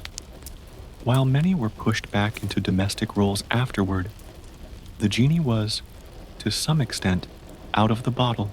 The tensions between the old and new woman, as seen in Caroline and Elsa, are a direct reflection of this societal shift initiated by the war. Finally, we must consider the personal influences from Agatha Christie's own life, which, as discussed in the previous section, often subtly wove their way into her narratives. The 1926 disappearance. Christie's own much-publicized disappearance and subsequent amnesia in 1926 occurred almost exactly 16 years before the publication of Five Little Pigs. This personal experience, with unreliable memory, psychological distress, and public speculation about her own actions, undoubtedly informed her masterful exploration of fragmented recollection and the subjective nature of truth in this novel. The idea of a character being wrongly judged based on perceived facts, while the true psychological landscape is far more complex, resonates deeply with her own history. Archie Christie and The Other Woman. Her first husband, Archie Christie, left her for a younger woman. The parallels to Amyas Crail, leaving Caroline for Elsa Greer, are striking. While Christie never explicitly stated the connection, the emotional core of betrayal, humiliation, and the impact on the discarded wife, Caroline, and the other woman, Elsa, surely drew from her own profound personal experiences. This personal resonance likely infused the characters of Caroline and Elsa with a depth and emotional authenticity that might be less apparent in some of her more purely intellectual puzzles. The concept of a man being desired by multiple women and his careless handling of those affections is a recurring theme that reflects societal anxieties of the time. In conclusion, Five Little Pigs is not just a cleverly constructed detective story, it is a quiet, yet profound, social document. It is set at a fascinating temporal crossroads. Written during one world war, but looking back at the aftermath of another, reflecting the subtle social shifts of the interwar period, the attitudes towards women, marriage, social class, and morality prevalent in 1920s and 1930s Britain are intricately woven into the fabric of the characters' motivations and reactions. The legal and scientific limitations of the time provide the framework for Poirot's unique psychological investigation, and perhaps most powerfully, the quiet echoes of Agatha Christie's own life experiences, her understanding of poisons, her brush with public scrutiny and amnesia, and her personal experience of betrayal infused the narrative with a profound emotional authenticity. This careful interplay of historical context, societal attitudes, and personal experience elevates Five Little Pigs from a mere puzzle to a deeply resonant human drama, inviting us to contemplate not just whodunit, but the profound why and how of human behavior within the specific societal constraints of its time. It is a quiet masterpiece that, by looking back, tells us much about the enduring complexities of the human condition. As we journey deeper into the heart of Five Little Pigs, past the surface of its intricate plot and the gentle arcs of its characters, we discover, dear listener, that Agatha Christie's works often hold a quiet wealth of hidden messages and deeper interpretations. These are not always overtly stated, but rather subtly woven into the fabric of the narrative, revealing themselves upon careful reflection, like patterns emerging from a mist. Five Little Pigs, in particular, with its unique structure centered on memory and perception, offers a rich tapestry for such exploration, touching upon themes that transcend the simple act of solving a crime. One of the most profound, hidden messages within Five Little Pigs is its subtle, yet powerful commentary on the nature of truth itself. In a typical detective novel, truth is often presented as a fixed, objective entity, waiting to be discovered like a buried treasure. Physical clues, undeniable facts, and irrefutable logic lead the detective directly to it. However, in this story, Christie deliberately subverts this expectation. The murder occurred 16 years ago. There are no fresh clues, no pristine crime scene. The entire investigation relies on memory, which, as Poirot himself profoundly understands, is a fluid, unreliable, and deeply subjective phenomenon. Each of the 5 little pigs offers their truth, their personal recollection of that fateful day. But these truths are not identical. They are filtered through individual biases, emotions, loyalties, self-preservation, and the subtle, unconscious reshaping that time imposes on memory. Philip remembers Amyas as a beloved friend, Meredith as a scientific study, Elsa as a beloved and then betraying lover, Cecilia as her dignified mistress's husband, and Angela as a complicated figure who caused her sister pain. Their narratives are not outright lies, for the most part, but rather interpretations of reality skewed by their own experiences and desires.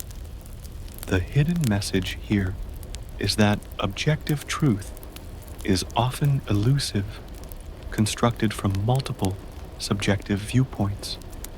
Poirot's genius lies not in finding a singular, undeniable fact, but in meticulously comparing these subjective narratives, identifying the emotional undercurrents and psychological needs that shaped them, and then carefully piecing together the true, coherent story from the discrepancies and consistencies.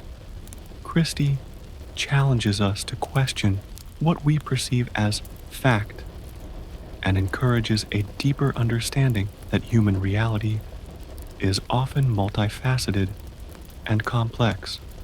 The legal truth, which condemned Caroline, was based on the most obvious interpretation of facts.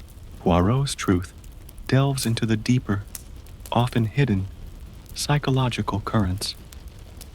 Another significant hidden message is a quiet yet powerful exploration of sacrifice and atonement. This is profoundly embodied in the character of Caroline Crail. On the surface, her conviction seems straightforward, a jealous wife, but the deeper interpretation reveals a far more complex and tragic nobility. Caroline's decision to accept the blame, to endure imprisonment and death for a crime she did not commit, is an act of profound self-sacrifice. This sacrifice is rooted in her lifelong burden of guilt over Angela's childhood disfigurement.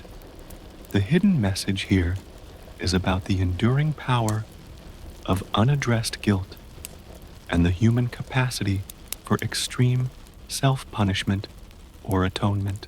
Caroline sees Amyas's death and her subsequent accusation as a perverse opportunity to finally pay for her past sin against Angela, to liberate her beloved sister from the subtle shadow of being the cause of Caroline's earlier distress. It's a message that true moral complexities often lie far beneath the surface of apparent actions. Her quiet nobility, her choice to suffer unjustly, speaks to a deeply held moral compass that operates outside the boundaries of legal justice or public perception. It forces us to consider the profound, often tragic, choices individuals make for the sake of those they love. The novel also carries subtle messages about gender roles and societal expectations of the time. As explored in the historical context, the tension between the old and new woman is palpable. Caroline represents a more traditional ideal of the dignified intellectual wife, albeit one with immense inner turmoil. Her stoicism, often misread as coldness, could be interpreted as a learned coping mechanism for a woman in her social position. Elsa, on the other hand, embodies a more modern, assertive femininity, driven by passion and a desire for immediate gratification. The hidden message here is about the judgment placed upon women who deviate from societal norms. Elsa, despite being the true murderer, is also a victim of her own unchecked passions and Amyas's casual cruelty. Her pursuit of Amyas and her intense reaction to his rejection could be seen as a subversion of demure female behavior, leading to her destructive act.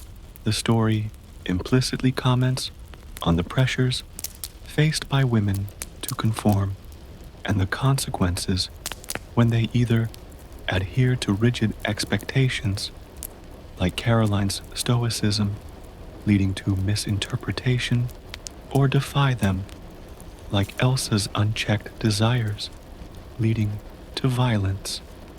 It's a quiet critique of how society often simplifies and judges female behavior, often missing the complex motivations beneath.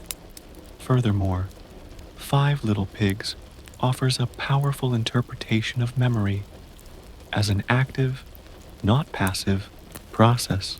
It's not a mere storage bin, it's a constant narrative construction.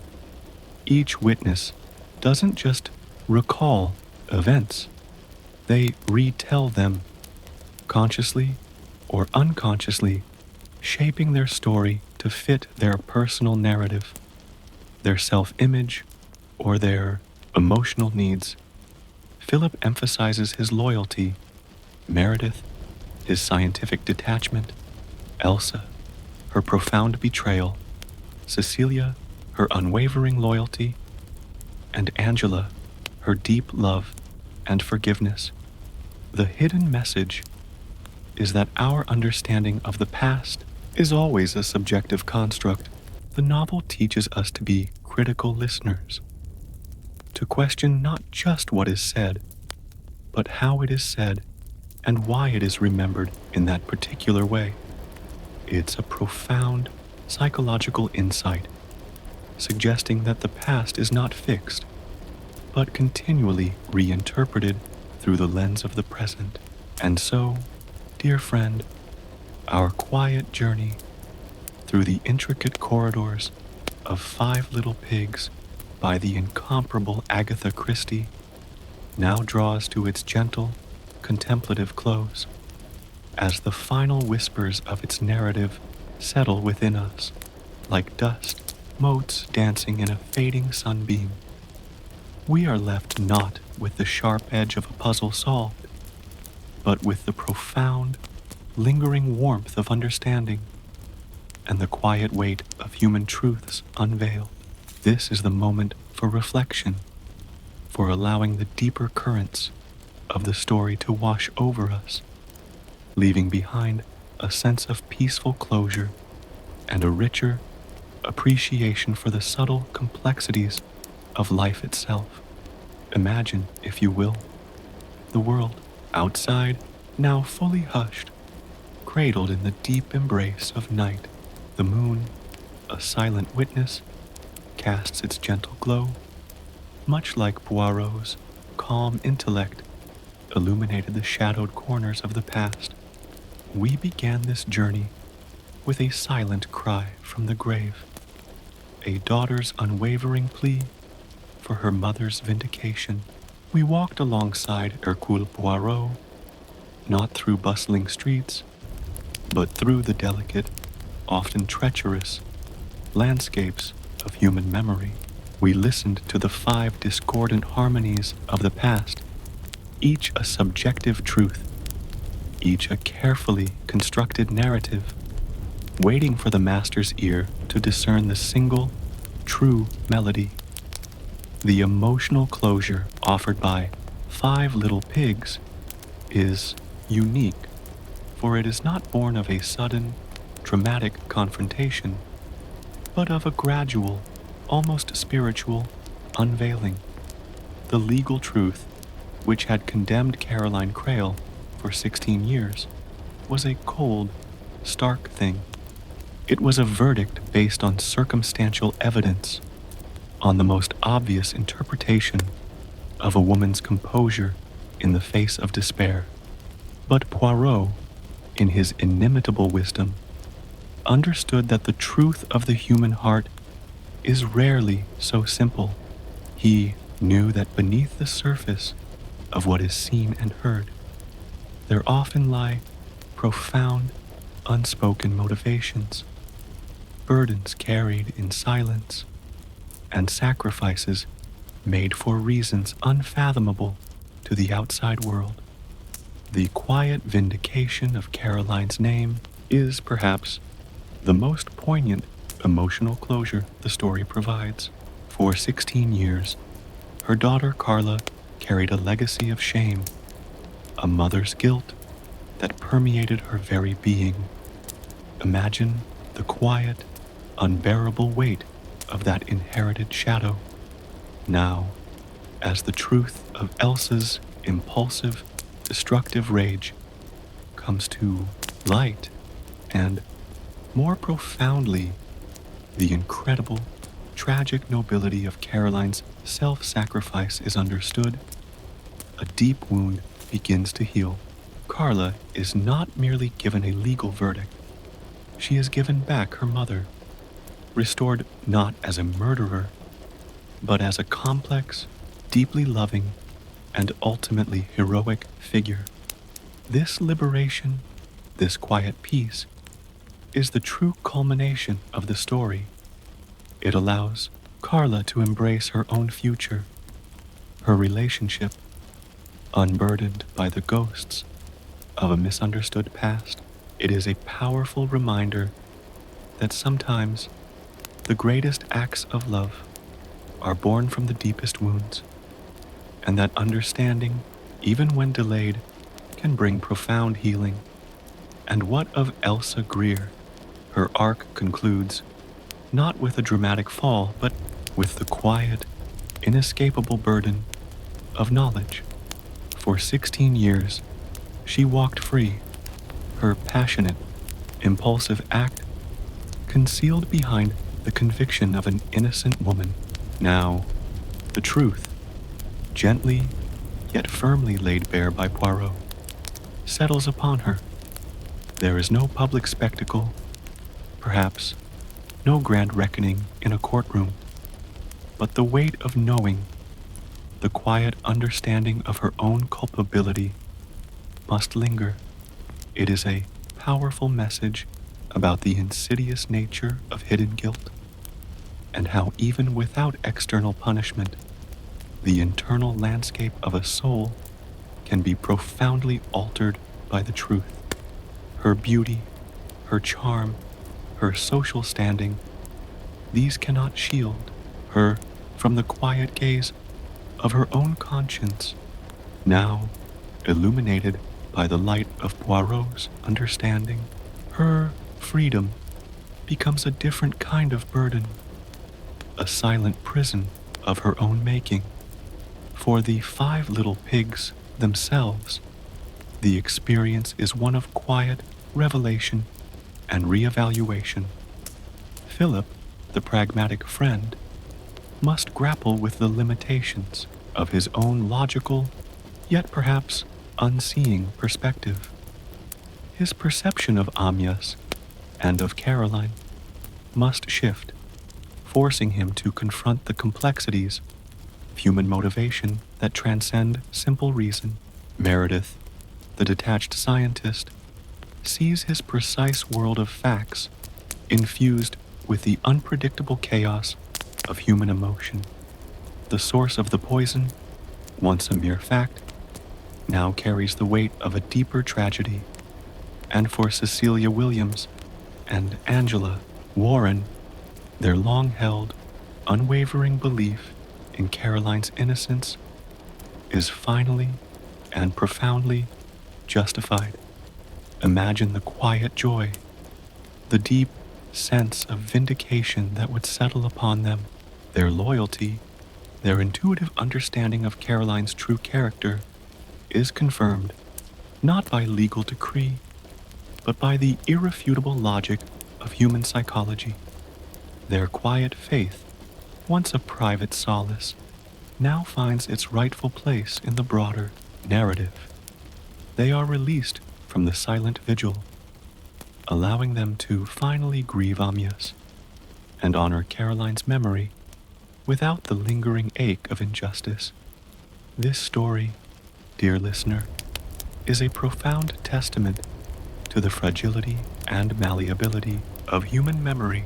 It is a quiet masterclass in understanding how perception is colored by emotion, how biases can subtly shape our recollections, and how the passage of time can blur the sharp edges of truth.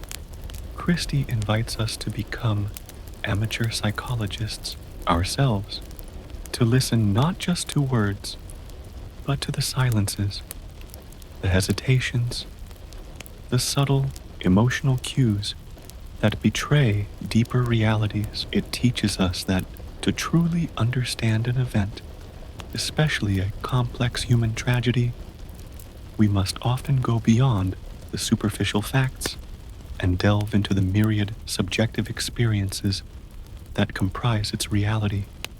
It's a gentle reminder that our own memories are living, breathing things, constantly being reshaped by our present understanding.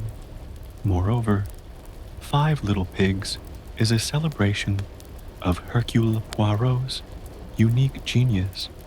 In this novel, his little gray cells are truly the star. He is not a detective who relies on chases, interrogations, or traditional forensic science.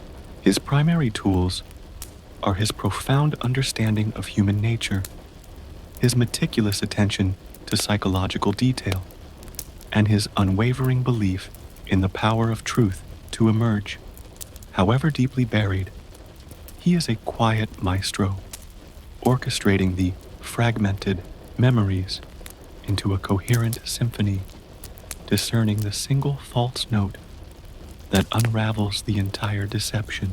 His quiet patience, his gentle probing, and his ultimate triumph of intellect offer a soothing reassurance that even the most tangled threads of the past can be unraveled with quiet dedication and profound insight.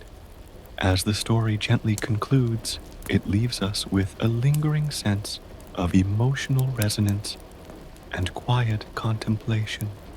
It is a tale that does not seek to shock or horrify, but to engage the mind and stir the heart. It reminds us that every life holds untold stories, every individual carries hidden burdens, and every truth is often far more complex and layered than it first appears. It speaks to the universal human quest for understanding, for justice, and for the peace that comes from clarity. So, as you drift towards your own peaceful slumber, dear friend, let the quiet wisdom of Five Little Pigs accompany you. Let it remind you of the power of truth, the enduring nature of love and sacrifice, and the quiet brilliance of a mind attuned to the subtle whispers of the human heart. May it encourage you to look beyond the obvious, to listen to the unspoken, and to find the quiet beauty in the complex tapestry of life. And may you rest in the peaceful knowledge that even in the deepest shadows, the light of understanding, gently sought, can always prevail.